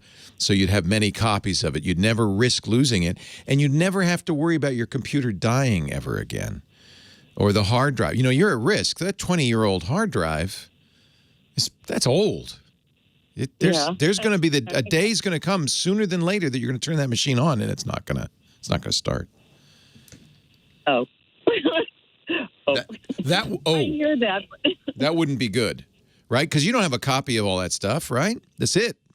Well, only of the designs. Good. Well, I'm glad you backed those up. Yeah, but you don't have all this PageMaker 7. No, I don't have the program. No, of course not. And then the guy who installed the sticker program is not in business anymore, so I'm stuck. Yeah, so you have basically what you want to do is freeze those 2 drive images in ASPIC or Amber. You don't want anything to ever happen to them, but you want to keep being able to use them, and that's where a virtual machine is going to save your life. Yeah, I had a guy call me last week after 10 years and say, "You remember that sticker that you made for me in memory?" Yeah. And I'm going, "Sure, it's on my computer. Just give me the information about it, and I can look it up." So these programs are around $100. Probably what you'd want to use is VMware Fusion. That's a Mac program. It's not going to run super great on a MacBook Air. Those are fairly low power machines. Here's the good news. Apple and VMware have already said it will run on the next generation Apple Silicon Macs. At some point, you might want to, when it's time to replace the Air, which is so convenient and light but not super powerful, you might want to get a more powerful Mac with more memory. I've been thinking of that already. The only problem is I own Photoshop on Mac. Well, you can move. If you have the serial number, you just move it over. Oh, because I was afraid that everything that's on my Mac is not going to be supported by the next. Oh, no. In fact, Adobe's already shown Photoshop running on Apple Silicon. Are you kidding? You don't have to worry about Adobe stuff. They're going to make sure that works. There'll be other programs that we'll be leaving behind, but not Adobe. And Apple, Apple did this once before. You remember the PowerPC to Intel transition. They were really careful to make sure that old programs would still run. They're going to do exactly the same thing with this one. It's Catalina that they said that the tech people told me I shouldn't reinstall. I shouldn't install Catalina over Mojave. I wouldn't mess with it at this point. That's right. Catalina, this is what they're worried about. Catalina leaves behind all 32-bit programs. Yeah, and that's what I have. Yeah. So you definitely don't want to go to Catalina. However, you're going to eventually, time changes. I know you've kept these old machines forever, but things move on. At some time, you're going to want to buy a new powerful Mac. Means you're going to buy probably, Adobe doesn't want to sell you a program these days. They want to rent it to you with a Creative Cloud. No, I know, but welcome to the 21st century. I mean, you might have to. However, let's not even worry about that. VMware offers a program that we'll put on that Windows machine. It's called the VMware vCenter Converter. It will convert the entire drive to a file that you could put on another computer, and your Mac will run it. It's just, your drive space, RAM, and processor aren't really high end. That MacBook Air is prioritized for portability, not for power. So for me to bring around the country world on foot. Yeah, but it'll run. It just will run slowly. You could then, if you have enough drive space, you won't need that much because they compress the image. It doesn't take up as much space and besides, I bet you those old computers didn't have giant hard drives, so I don't think it'll be huge. It might be a couple of gigabytes. I don't think they even knew what a gigabyte was. Yeah, exactly. So you might run this converter. It'll take the two different hard drives, turn them into 2 different files of under 2 gigabytes, almost certainly. You put them on the Mac. You put VMware on there or VirtualBox, which is the free one. Open them up, and there it is, running on your Mac, that old tower. Running better, I might add, because it's 20 years later, right?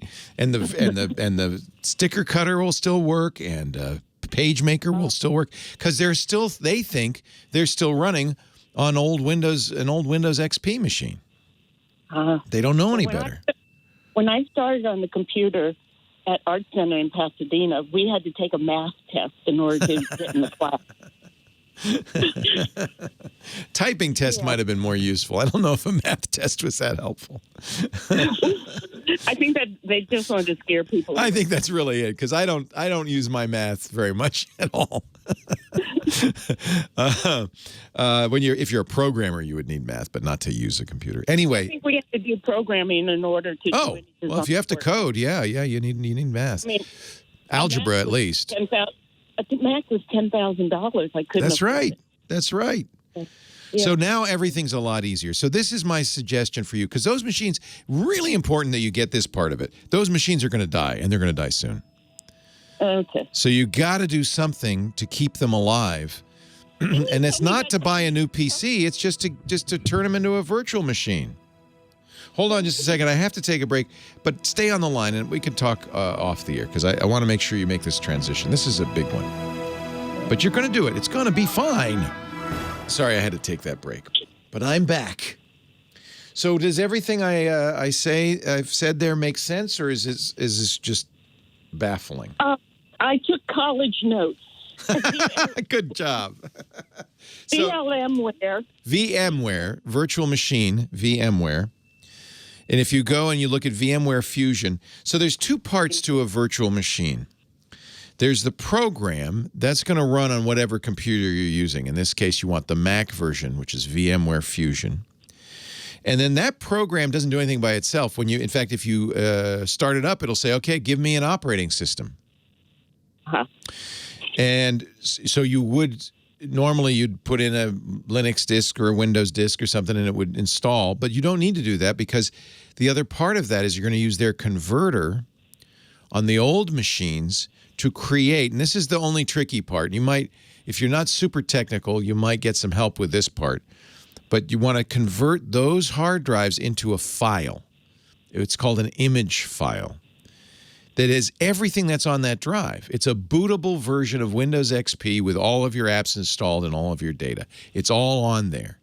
You copy that image over to the Macintosh, or actually the easiest thing to do is put both those images on an external hard drive, and then you plug the external hard drive into your Mac. And then when you open VMware, it'll say, okay, give me the operating system, and you say, okay, open that file. Got it. And it'll open it up, and look, there's the tower running on your MacBook Air. Wow. I may need help on that, because sometimes I hyperventilate when I get to a point where it's important. No, I don't blame you. I know. It's scary. I'm 71. I'm out in my garden working on. Oh. So that's great. So you're if you can find a local guru, maybe a kid in a community college, virtual machines are the up and coming thing. They have been for some time, but that's the future. Frankly, it's the future. Well, I know a 6-year-old. She could probably do it. 6-year-old could figure. No, it's more of a businessy, or it's more of a computer sciencey thing. It's not something most people run into. But this is the solution, because then that image you make a couple of copies, because that's the whole thing. That's like a perfect backup. And what's neat about VMware, they have a player you could put on any computer. So you could get any computer in the future, even a Windows machine, put the VMware player on it, and it will open up that image and run it. Wow. I know, isn't that cool? And Apple, and this is the key, it will work now on your MacBook Air, but Apple has promised, and VMware has promised, it will work on the new computers. And at some point, you are going to want to get a beefier Mac. I would get a nice iMac, one of the new iMacs when they come out. And if any of your geeks out there want to contact me. I don't want to give out your phone number. You don't know who's going to call. No. It's hard. You could put a little notice up on a a community college bulletin board. I don't know if the kids go to school anymore. I don't know. If there's a shade tree computer person, or call around, the computer support people and tell them, I need to convert an old PC into a VMware image so I can run it on my MacBook Air. That's the magic sentence. And if they understand what you said, just say, "Can you do that?" And then they will come over. Probably they'll have to come over and do it, or you'll bring in the computer to them, and then they'll do it. So does that make me one step more advanced? Super advanced. Super advanced. But this is, I'm glad you called because you're running risk. It's really a little risky right now. Those old PCs, hard drives don't go forever. 20 years is a long time for a hard drive. Well, I've been nice to them. I bring them coffee every morning. And I want you to still do these programs. I think it's awesome.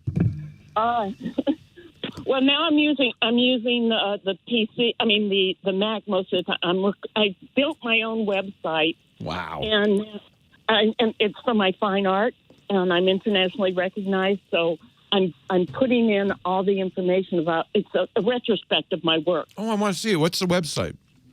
Long Shadow Studio, all singular, all one word, .com. And it's still in the process of, I have about 500 paintings in my... OMG. I go from being political to... These are beautiful. Are these oils? No, they're acrylic. I work in acrylic. Oh, they're beautiful. But you see, I grew up in Louisiana where the acrylics never dried.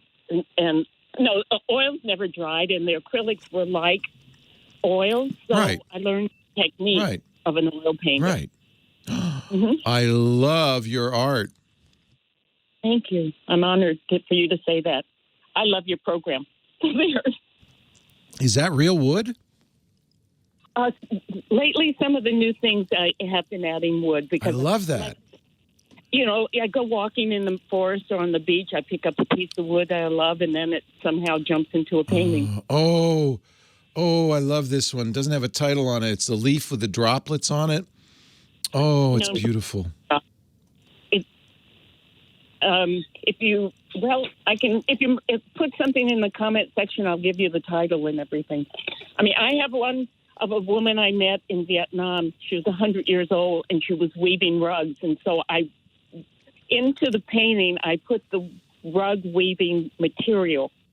I love what you do. Yeah, these shadow boxes you're doing. I love those. Thank you. I love that. I think that mixed media has always been I've always been a fan. I think they cut me off, didn't they? Your stuff is 3D anyway, so it's just perfect. Look at your droplets are amazing. So this is great. It's such a pleasure to meet you. You're clearly a very talented artist. There's your picture. We're looking at your website right now on the video. So that's a recent picture. Nice. Oh, well, it's just a pleasure to meet you, Seraphine. Thank you. Yeah, and me in the email section. That was about 2 days after I had brain surgery. Oh my! My mother had a meningioma and passed out some years ago.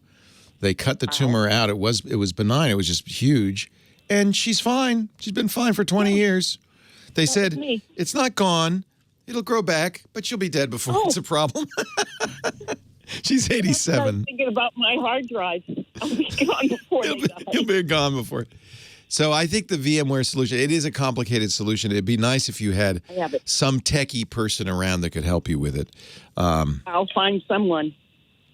It's a really great idea. In fact, there's an article on VMware.com. You could Google this, how to migrate a PC to VMware.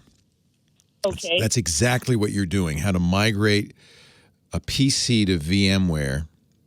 VMware, got it. Yeah, and it would migrate an existing physical PC to a virtual machine. Wow. And it has step-by-step, and I think you could probably do it. Okay? Okay. Seraphine, have a lovely day.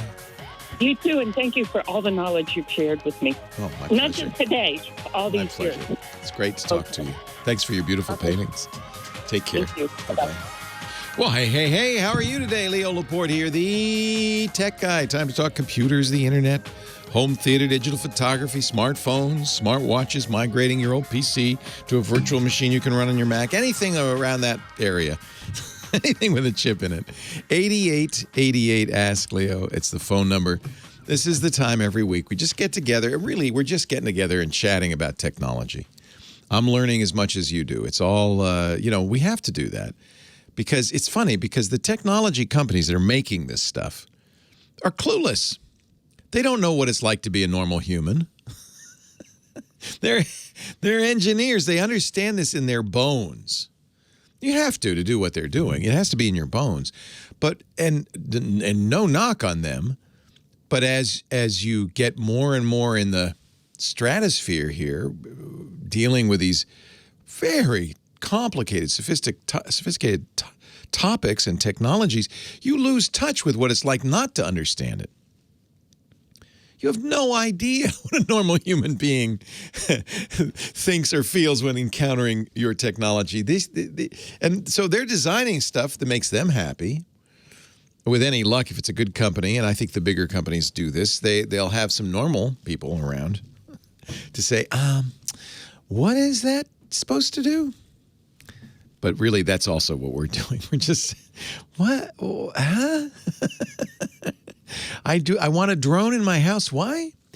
8888 ask Leo if you want to join the conversation. When we talk about stuff, by the way, I want to mention this because Seraphine, our last caller, and many of our callers, I've given them solutions, but they're complicated solutions. And so what we do, I've got James DeRuvo writing everything down. He's our scribe. And he puts this up on the website, techguylabs.com. So you can go there. This is episode 1732. You can go there. The episode is divided into hours, each hour divided into segments, so you can quickly get to that part of the show, see what my comments were. You can actually, afterwards, we put audio and video up from the show, so you can actually hear the question and hear the answer. And by the way, if you're listening and saying, Leo, you're full of it, there's a better way to do that. Please don't hesitate. There's no point in yelling at the radio. I can't hear you, but you could go to the website, techguylabs.com, and leave a comment, because that helps us all out. We're all in this together. It's free, no sign up, techguylabs.com. Let's go to Greensboro, North Carolina, and Charles, he's on the line. Hello, Charles. Hey, Leo, how you doing today? I am great. How are you? I'm doing okay. I'm wanting to run the new Microsoft Flight Simulator on my computer. Ooh, isn't this exciting? Yeah. They brought it back, and it looks gorgeous. It looks beautiful, but my computer will not handle it. It's a real gateway with the i3. Yeah. And I'm on my third hard drive. I finally got smart and got a solid-state hard drive for a third hard drive. So I have a new hard drive, but everything else is old, and I really can't afford a whole new computer. I was thinking of feasibility of upgrading the motherboard and the CPU. Okay. I'm just going to look and see what the specs that they call for are. Have you tried running it, or you just haven't got it yet? So you don't. I haven't bothered getting it yet, because I know you're pretty sure it's not going to run. Yeah. And by the way, these will run, but it'll just run so slowly you won't want to play it. Like, part of the thing about a simulator is you want it to look as realistic as possible, as smooth as possible. If you do this right, it's 4K HDR. I mean, it really can look beautiful. Mm-hmm. I have to say, the machines that I see people creating for Flight Sim are really high end. Yeah. So, even the requirements that Microsoft puts up there are probably not going to be giving you the best possible experience. They say an i5, you have an i3, so there's problem one. 16 gigs of RAM. They really want you to have a GPU, a graphics card.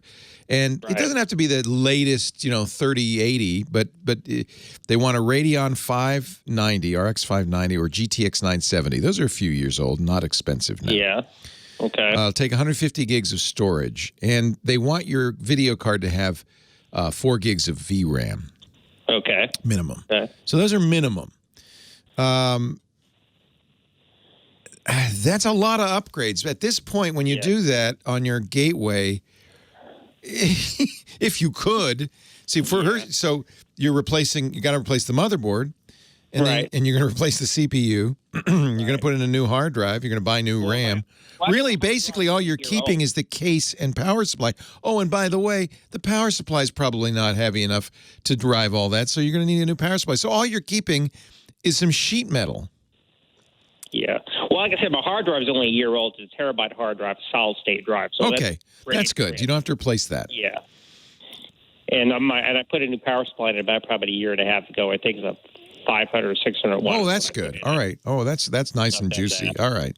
Yeah. So you got to now the problem. It's a gateway. So the problem is you got to get a motherboard that fits that case. A lot of times when you have proprietary cases, the motherboards are cut for that case. I don't know if it uses a standard motherboard form factor or not. I'm betting not. When did you buy this gateway? About 10 years ago. So that was before the acquisition, I think. So yeah, I think so. Yeah. So I have a real old Windows XP computer. I could use that. It's like 15 years, 18 years old, but I don't know if I could maybe just use that case. How much are you willing to spend on this? That's the thing. Maybe 500 at the most. I was thinking about going to AMD versus the. Yeah, go with AMD for sure. It'll work with the Ryzen. I mean, we're talking. Pilot also, so I want you to help. Oh, neat! You just also help me with like instrument approaches. So this will be a Well, it's good news. It's deductible. Yes, there you go. Oh, that's cool. It's amazing. It's good enough that you could do that. Yeah. Right. This is what they recommend.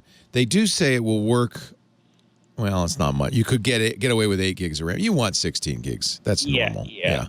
And you want a GeForce. You can get a GeForce 970 for nothing. I don't think it's too expensive. Okay. The real issue is going to be the motherboard. You're going to want to get a Ryzen 5 and put that in. So that means a Ryzen motherboard, and you're going to want to see if it'll fit in that gateway case. Right. Honestly, I don't think you're going to save much money over just taking the hard drive. At least you got a new hard drive and moving it into a bare bones system and starting over. Yeah, I didn't think about that. You might want to go to newegg.com. They sell what they call bare bones systems. Right. So they're minimal systems. There'll be a case, a motherboard, and a CPU. And then you're expected to add the other things. Honestly, that's going to be a lot easier because I really don't know what that gateway.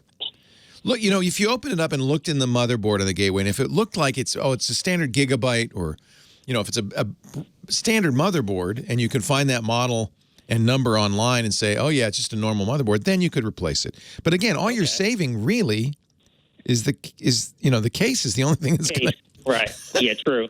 And the new power supply and hard drive you already bought. You can get a bare bones system and put all that into, or just do it piece by piece. Buy a case. Now you can buy a standard motherboard. Now you can buy a standard CPU. You got to upgrade almost the heart and soul of the computer is being upgraded no matter what. Right. Okay. So I think this is doable. Look at Newegg would be the best place to do this. It's really a place to go for enthusiasts like you. Okay. Look at the specs. You'll know what you have to get. And then as budget allows, you maybe get a better video card or a faster processor or more RAM. All of it will be benefited. And then don't forget, you got to buy a yoke and pedals. I actually have that, but it's an older one. It has a serial port on it, so I'd have to get a serial port converter. So you've done this before. Yes, I've done this before. It's just been a while. Been a while. I think there are people who are so excited about the fact that Microsoft brought back Flight Simulator, and they've made it. I mean, you could fly any plane, right? You could do a 747 to a Cessna, right? Yeah, anything, yes. I think there are people who are building PCs just to play this game. Mm-hmm. And then they're going to go out and spend a lot of money on a yoke and pedals and all that stuff. But then it's practically a simulator like you would go if you were going to train to be a commercial pilot. Pretty much, except it doesn't have any motion. But it's not moving you around. It's the only thing. Yeah. And by the way, you can get chairs that will do that. I'm just saying, they have chairs now. You have to obviously attach the PC and monitor to the chair, and it'll move you around too. Oh yeah. So you bank left, your whole body's going. How fun is that? Oh yeah. Do you fly commercially or just for fun? Not yet. I'm working commercial, but with COVID, it's kind of put me behind in my training. I bet. So this will keep your skills up. This is good. It's good for instrument training more than anything versus regular flying. So can you practice IFR on this? Is it that good? Yeah, you can practice IFR. It's not loggable. I could put in my log. Yeah, it doesn't count as hours, but still. Right, but I can count. Yeah, it'll help. Yeah, it's the skills that matter. Yeah, exactly. You can get the hours some other time. Awesome. Yeah. Well, it's a good project. I think it would be a mistake to try to save too much from the gateway. I think you might want to be starting from scratch. Okay. All right, Charles. Leo, thanks. I appreciate it. My pleasure. Safe flying. That's the beauty of the flight simulator. And by the way, it's pretty easy to take off. It's really easy to fly coast to coast. Landing's tough. But you know what? This is a crash you can walk away from. Go have a sandwich. Try again. Lot of fun. Actually, one of our chatters, Chumley, says he passed his IFR because he played Flight Sim. He was able to get his IFR certification. That's pretty cool. Really cool. 8888 Ask Leo. Technology's an amazing thing, is it not? Leo Laporte, the tech guy. 88. This is not Lady Laura is just playing that song because she likes it. This is no comment on the callers today. Right? Right? No, we've had great callers. No, we've had great callers today. No chain of fools. No. A chain of wonderful, wonderful callers. Like Paul in Lansing, Michigan. He's next. Hi, Paul. Hello? Hey, welcome to the show. Hi. Hey. I just want to say I apologize to Kim. I just was not expecting an answer. So you called? Oh, you called and were you naked when she answered? No. Oh, good. You just were a little discombobulated. Yes, correct. That's okay. Discombobulation, no penalty for that at all. What can I do for you today? I'm going to watch TWiT later. Oh, thank you. Yeah, our big podcast of the week is our Tech News Roundtable, This Week in Tech, and we do that every Sunday right after the radio show, about 2:30, and it comes out later in the day. So thank you. I appreciate it. Yeah. So I just got my Apple Watch Series 6. Did you get it yet? Yeah, I just got it. I ordered it. Whoa! And they shipped it. Did you get the blue, the red? What'd you get? Yeah, it's the same color. I got the Series 5. You know, it is a little annoying. I bought the Series 5, too, and it's like, that was last year. You really, again, another watch this year? Whatever happened, the idea of a watch would be an heirloom and a hand-me-down. No, this is a disposable product like all tech products. But, you know, I got the 6, too, and I'd have to say the screen is much brighter. It really looks good. The always-on feature works a little bit better. I just washed my hands during the break, and it's funny. It says, "Oh, I see you're washing your hands." It gives me a countdown. That's kind of cool. So, what can I do to help you with your new watch? Well, my main question was about my MacBook, but okay, we could talk about your MacBook. I bought it in 2015 January. Those were the classics, by the way, the last good keyboard that Apple put out. Yep. So a lot of us kept our 2015 MacBook Pros going for a few extra years because of that.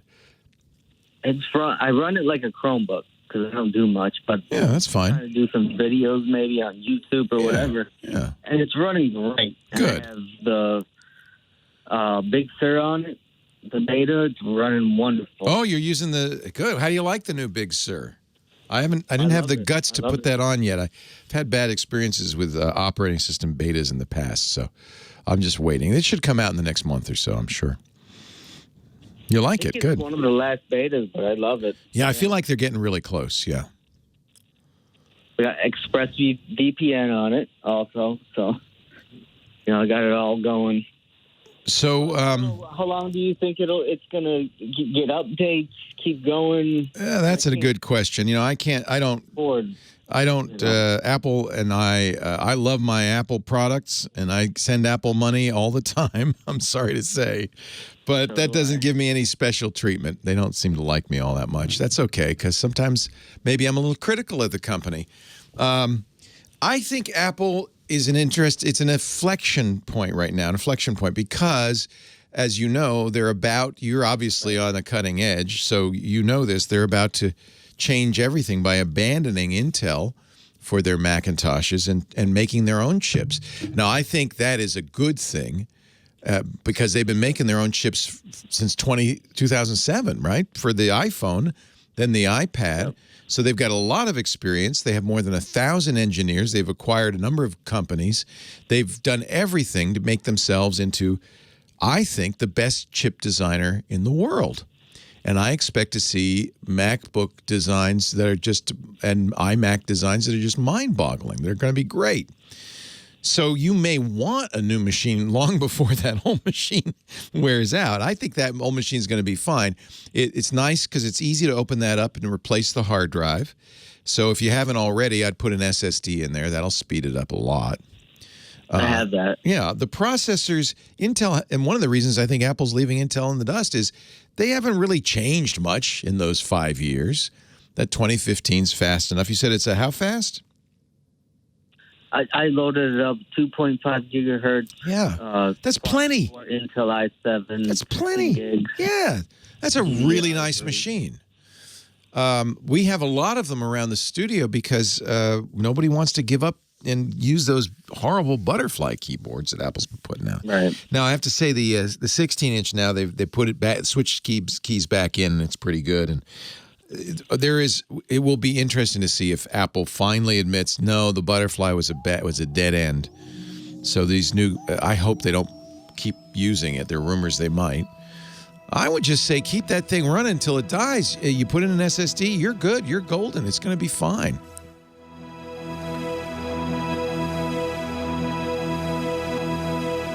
The issue really is that once Apple moves to Apple Silicon, and we saw this last time, Apple says, oh, we're going to support those Intel Macs for years to come.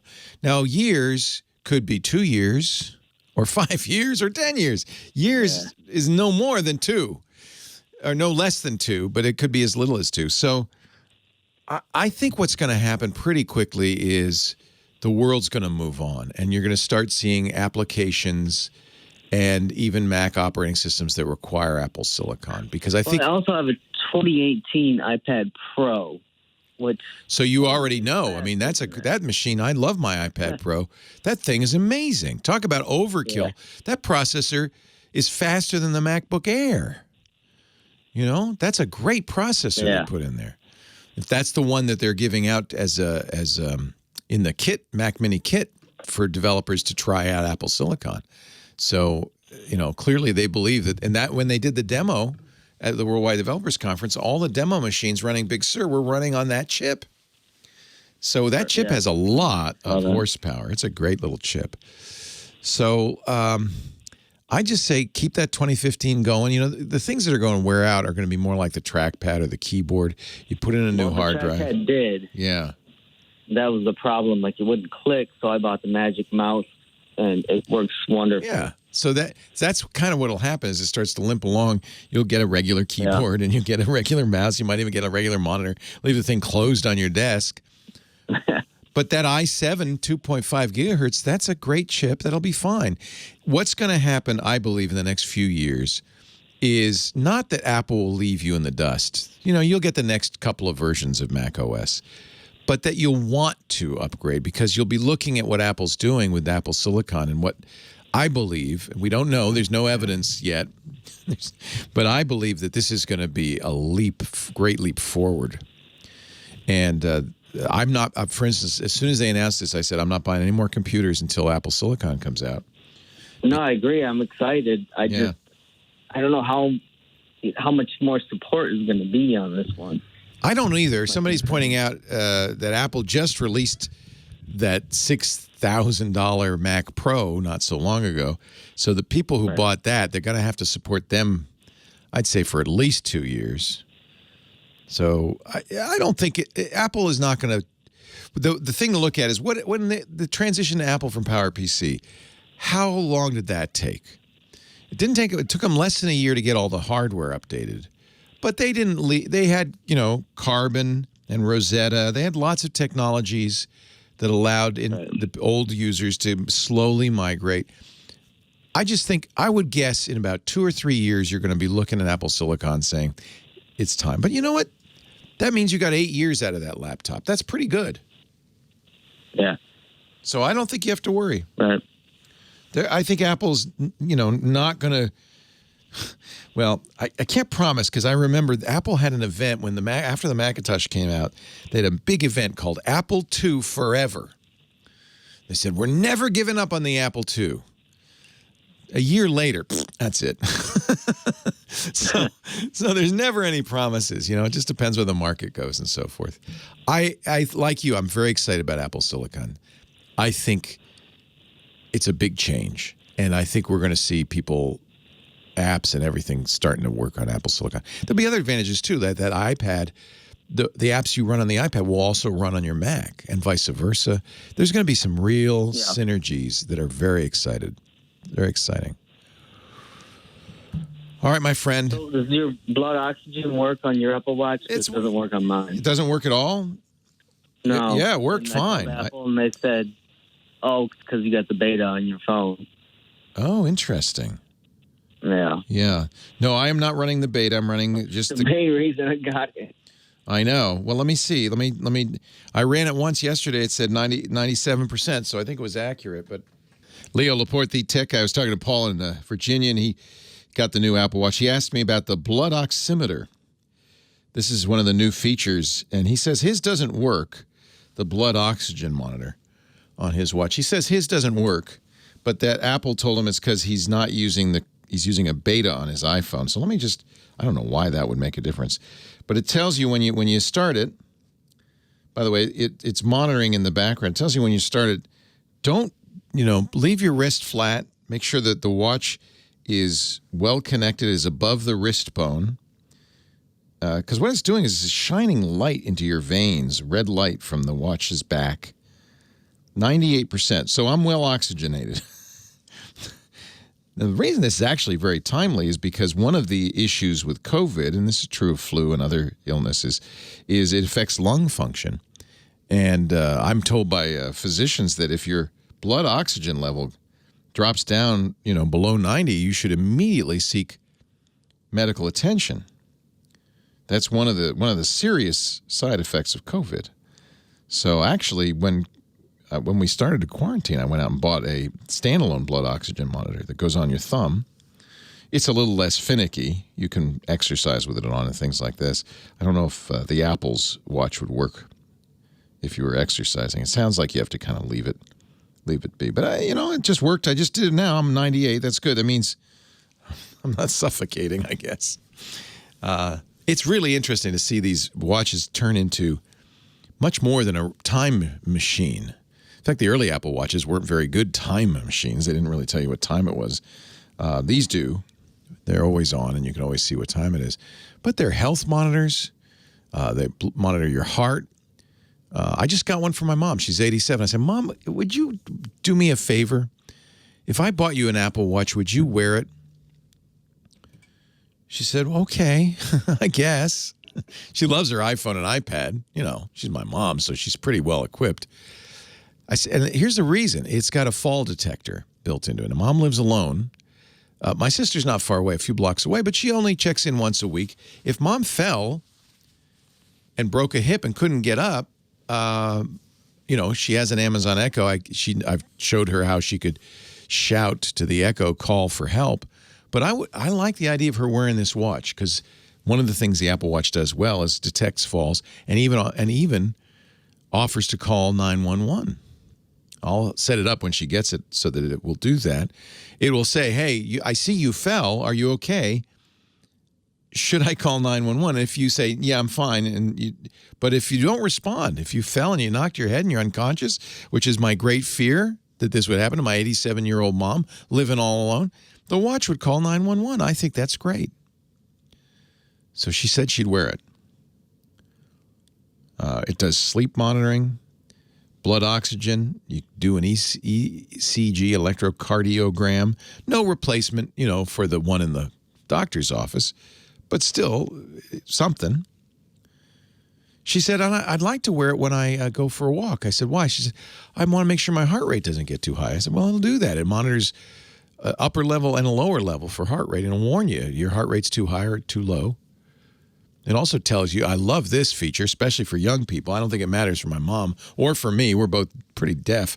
But if you're younger and not like I was when I was young, I used to listen to music at a deafening volume.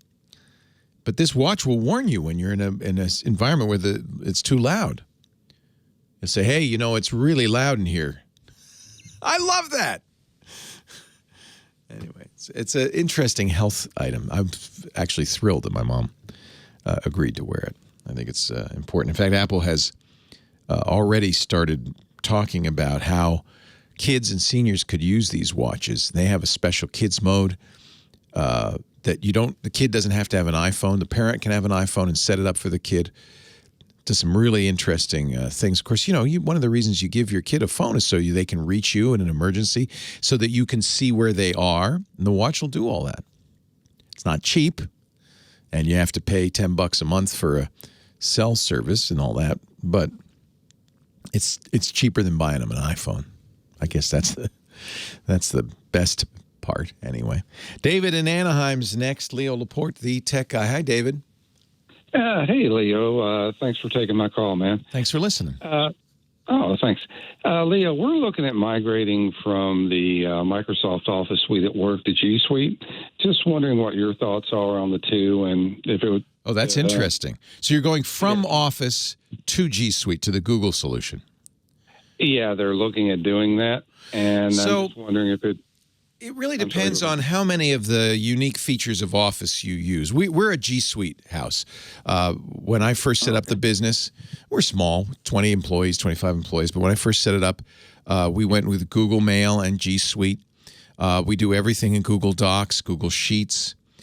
These are the advantages of the Google tools are that they're on the cloud, so they're accessible anywhere, anytime from any device. And so that's a big advantage. The disadvantage is they're not as polished or as capable as the Office apps. So there are features that you might use in Word or Excel, especially in Excel, that just don't have any equivalent feature in the Google Doc. Yeah, and I think that's a done deal at work. I was just more wondering if it would make sense for me to make that change on my personal system. That's a good question. So, for instance, if you used pivot tables in Excel, very advanced feature, you might be a little disappointed with Sheets. Okay. But if all you're doing is making tables and doing basic calculations, you're keeping the books, most of the things you do on an Excel you can do in Google Sheets easily. What about? I'm not finding an equivalent for Access in. Oh no! You're using? Do you have custom Access applications? I do on my personal system. So that is a good reason to get. Now the good news is, they call it now Microsoft 365. It's like $8 a month for the personal version. Actually, if you want Access, it's going to be more expensive. That is not part of the base model.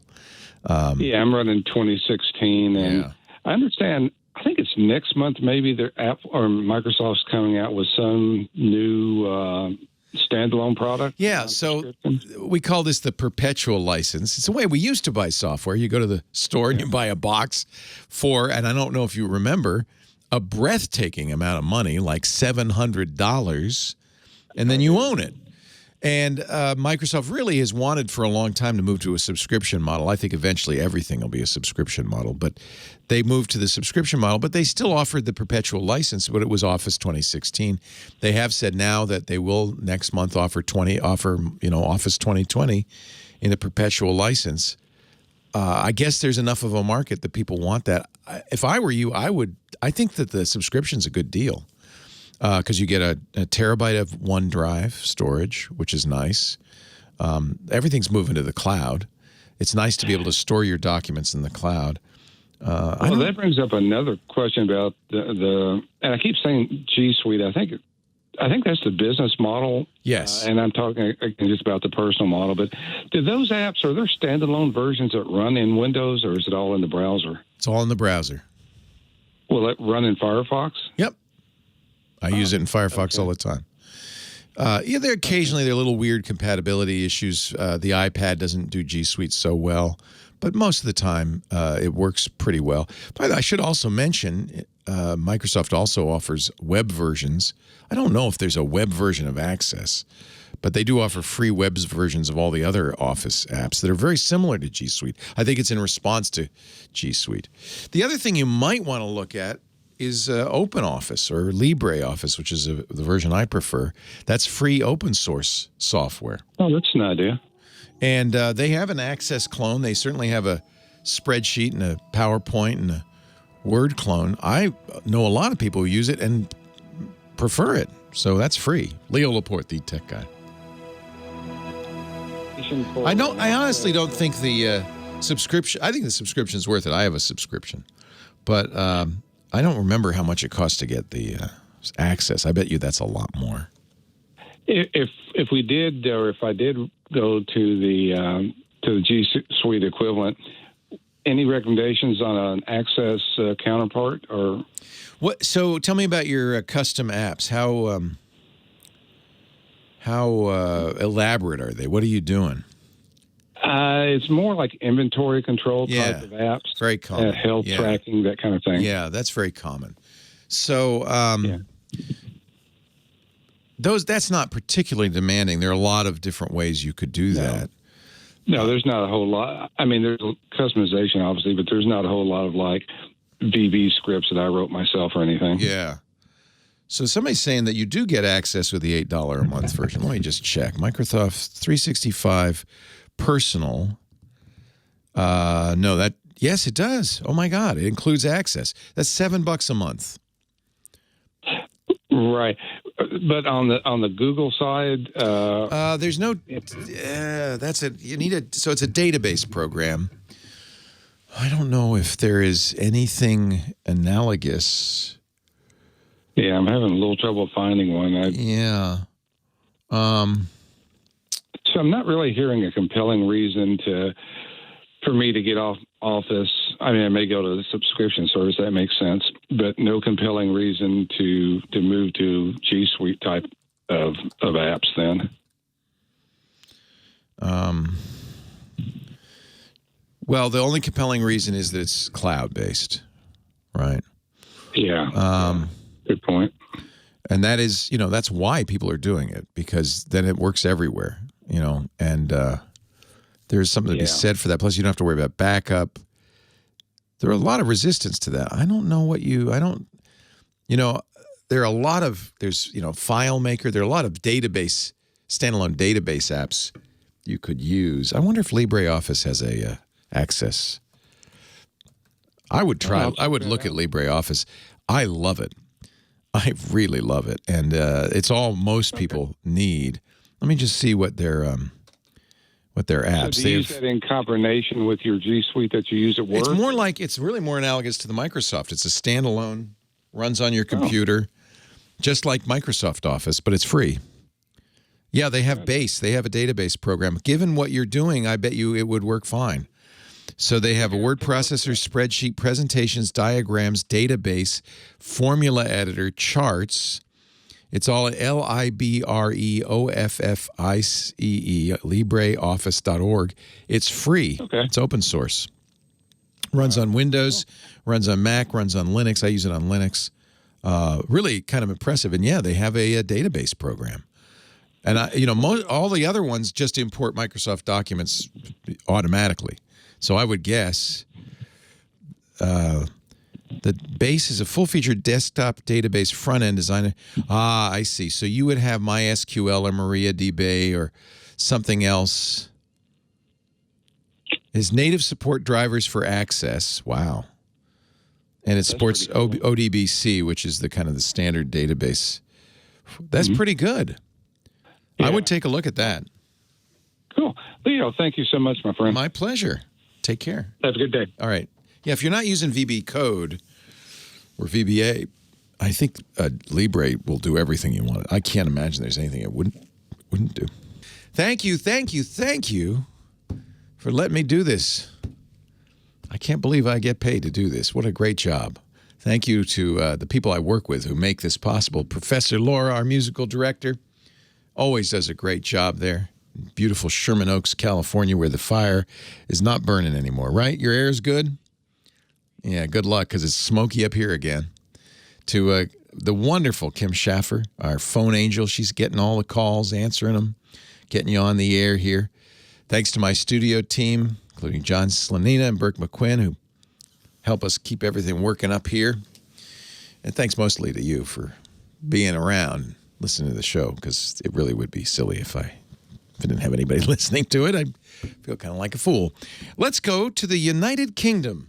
Paul is on the line. Hi, Paul. Hey, hi, Leo. Thanks for hanging on. Where are you in the UK? I'm in Basildon. Basildon. In Essex. In Essex. Beautiful. That's correct. Yeah. We spoke last 2012, the last time I called you. Well, it's been 8 whole years. I'm desperate to talk to you again. How's everything going? Not bad, Leo. Surprisingly good, except for a couple of problems I've got with my computer. Oh, my goodness. What's going on? Well, it's regarding what one of your previous callers was talking about, the 2004 update. Yeah? Yeah, I've got a similar problem. I play World of Warcraft quite a bit, but ever since Microsoft gave me the update, it came through like I was unaware of it. It did it in the background. And ever since I've installed 2004, my World of Warcraft, when you press the play button, you can hear the background music, but it's just a black screen and nothing else. So that's probably a video driver issue. This is a problem with these upgrades. This is 2004 was not a massive feature update, but, you know, it still gets in there and screws with everything. Almost certainly that's the video card. It's funny you should say that. I've actually just this evening updated the video card driver to the latest version, and I'm still getting the same thing. Still no satisfaction. All right, well, one thing I would try is rebooting into safe mode. And now, admittedly, the graphics drivers in safe mode are horrible. They're 1024 by 768. But at least try to see if World of Warcraft will run and you can see video, because that will tell you it is indeed the drivers. Safe mode loads the minimum set of drivers, including a very generic VGA driver. Another way you could try this is just, I think you could probably choose that driver in the driver settings and choose that. Yeah. But it sounds like, what else could it be? Let's see. The game's running. The music's playing. You're just not seeing the video. I think it has to be the video card. Yeah. Well, the computer's not that old. It's a 2019 model. Yeah, brand new. But I have got a recommendation from you. I mean, you've always did say that the Asus and Acer computers. Very nice. Yeah. So on your recommendation, I bought this Asus laptop, and also on your recommendation, just like to sidetrack a little bit from the original question, but on this laptop, I've got a solid-state drive and a spinning drive. I've got 2 drives. So on your recommendation, again, I've got all my applications on the SSD and my data's all on the other drive. Perfect. Nice. But it's weird. I just so that was my question about World of Warcraft, but I've got a couple of quick other ones. All right. Let me, before I get off of that, I just want to give you a couple of tips. First of all, there will be a variety of video card drivers for that video card. There's the one that's the reference driver from the company, NVIDIA or Radeon, AMD. Yeah. That's the reference driver. There's perhaps that same company will offer a better one that's even like more recent. Microsoft probably has what they call the WHQL driver, the Windows Hardware Quality Lab driver. That's one that's kind of vetted, but it's usually several versions old. Those, you should try all 3. To see which one works the best. What kind of card is it? Yeah. It's an AMD Radeon card. I believe it's I'm looking at it now, RX version. I think it's the 580 RX. 580, okay. It's a couple of years old, I think, but... Yeah, so you can go to AMD and get their reference driver for it. That's something, because remember, AMD doesn't usually sell these direct. They sell, well, actually they do, but they also have other companies selling them. So they make a reference driver that the card manufacturer might modify. So you should see if your card is not manufactured by AMD, you should see if they have a driver. In other words, it's a video drivers are the worst. It's a mess. So I would definitely check all of those. Yeah. Yeah. Great. Okay, so that's my one question there. You've answered that, which is excellent. I've got another question for you, which is maybe more important than even the laptop. I mean, God forbid. But what it is, you know the new Xbox, I call it the Xbox 2, but it's the Xbox Series X, the new one that's coming out in November? Yes. I'm just wondering, I've been reading online that on some pages it says, oh, yes, it will definitely work with all previous generation games. And on other pages, it says, oh, it will only work with selected generation games. Well, remember, there are many generations at this point. There are original Xbox, there's Xbox 360s, there's Xbox Series 1s. So there are a variety of generations. I don't remember what the guarantee is. They're certainly going to be compatible with Xbox Ones. I don't know if they're going to guarantee compatibility with 360s. Does chat room, do you know offhand if 360s or even the original Xbox? That might be specific to the game. Honestly, though, you don't buy a Series X so that you can run some old 360 game on it. You want to run the you want the 4K, high definition, high dynamic range. You want to buy a new TV for this thing. So, Exactly. But let me just check. Yeah, I understand your confusion because I think that it just really depends. Backwards compatibility. Let me just look at what they're promising. Okay. Yeah. This is always a little complicated depending on. It says there is a list. So I'll tell you what, 568 games from the Xbox 360, but only 39 games from the original Xbox. Yeah. And if you had a game that required the Kinect motion sensor, which I still have, none of those will work. So, because So there is a list at Xbox.com. If you go to backward compatibility, they have a list of all the games that you can run. Is there one game, if you're still playing World of Warcraft, you obviously like those older games. Was there one game that you just have to have? Well, there is. I mean, we want the Wolfenstein set of games. Well, Microsoft just bought Wolfenstein's manufacturer, right? Bethesda. So here's the very good news. It's now an in-house game. Yes, it's an in-house game studio. So guess what? Excellent. Guess what? Yeah, Wolfenstein will probably be an Xbox exclusive going forward. Maybe not, but I wouldn't be surprised. And it will absolutely get regular updates now because that's they have Doom, they have Skyrim, all the Elder Scrolls, whatever they call them. So this is huge news. This acquisition of Bethesda. It's actually this is what I was thinking. Yeah.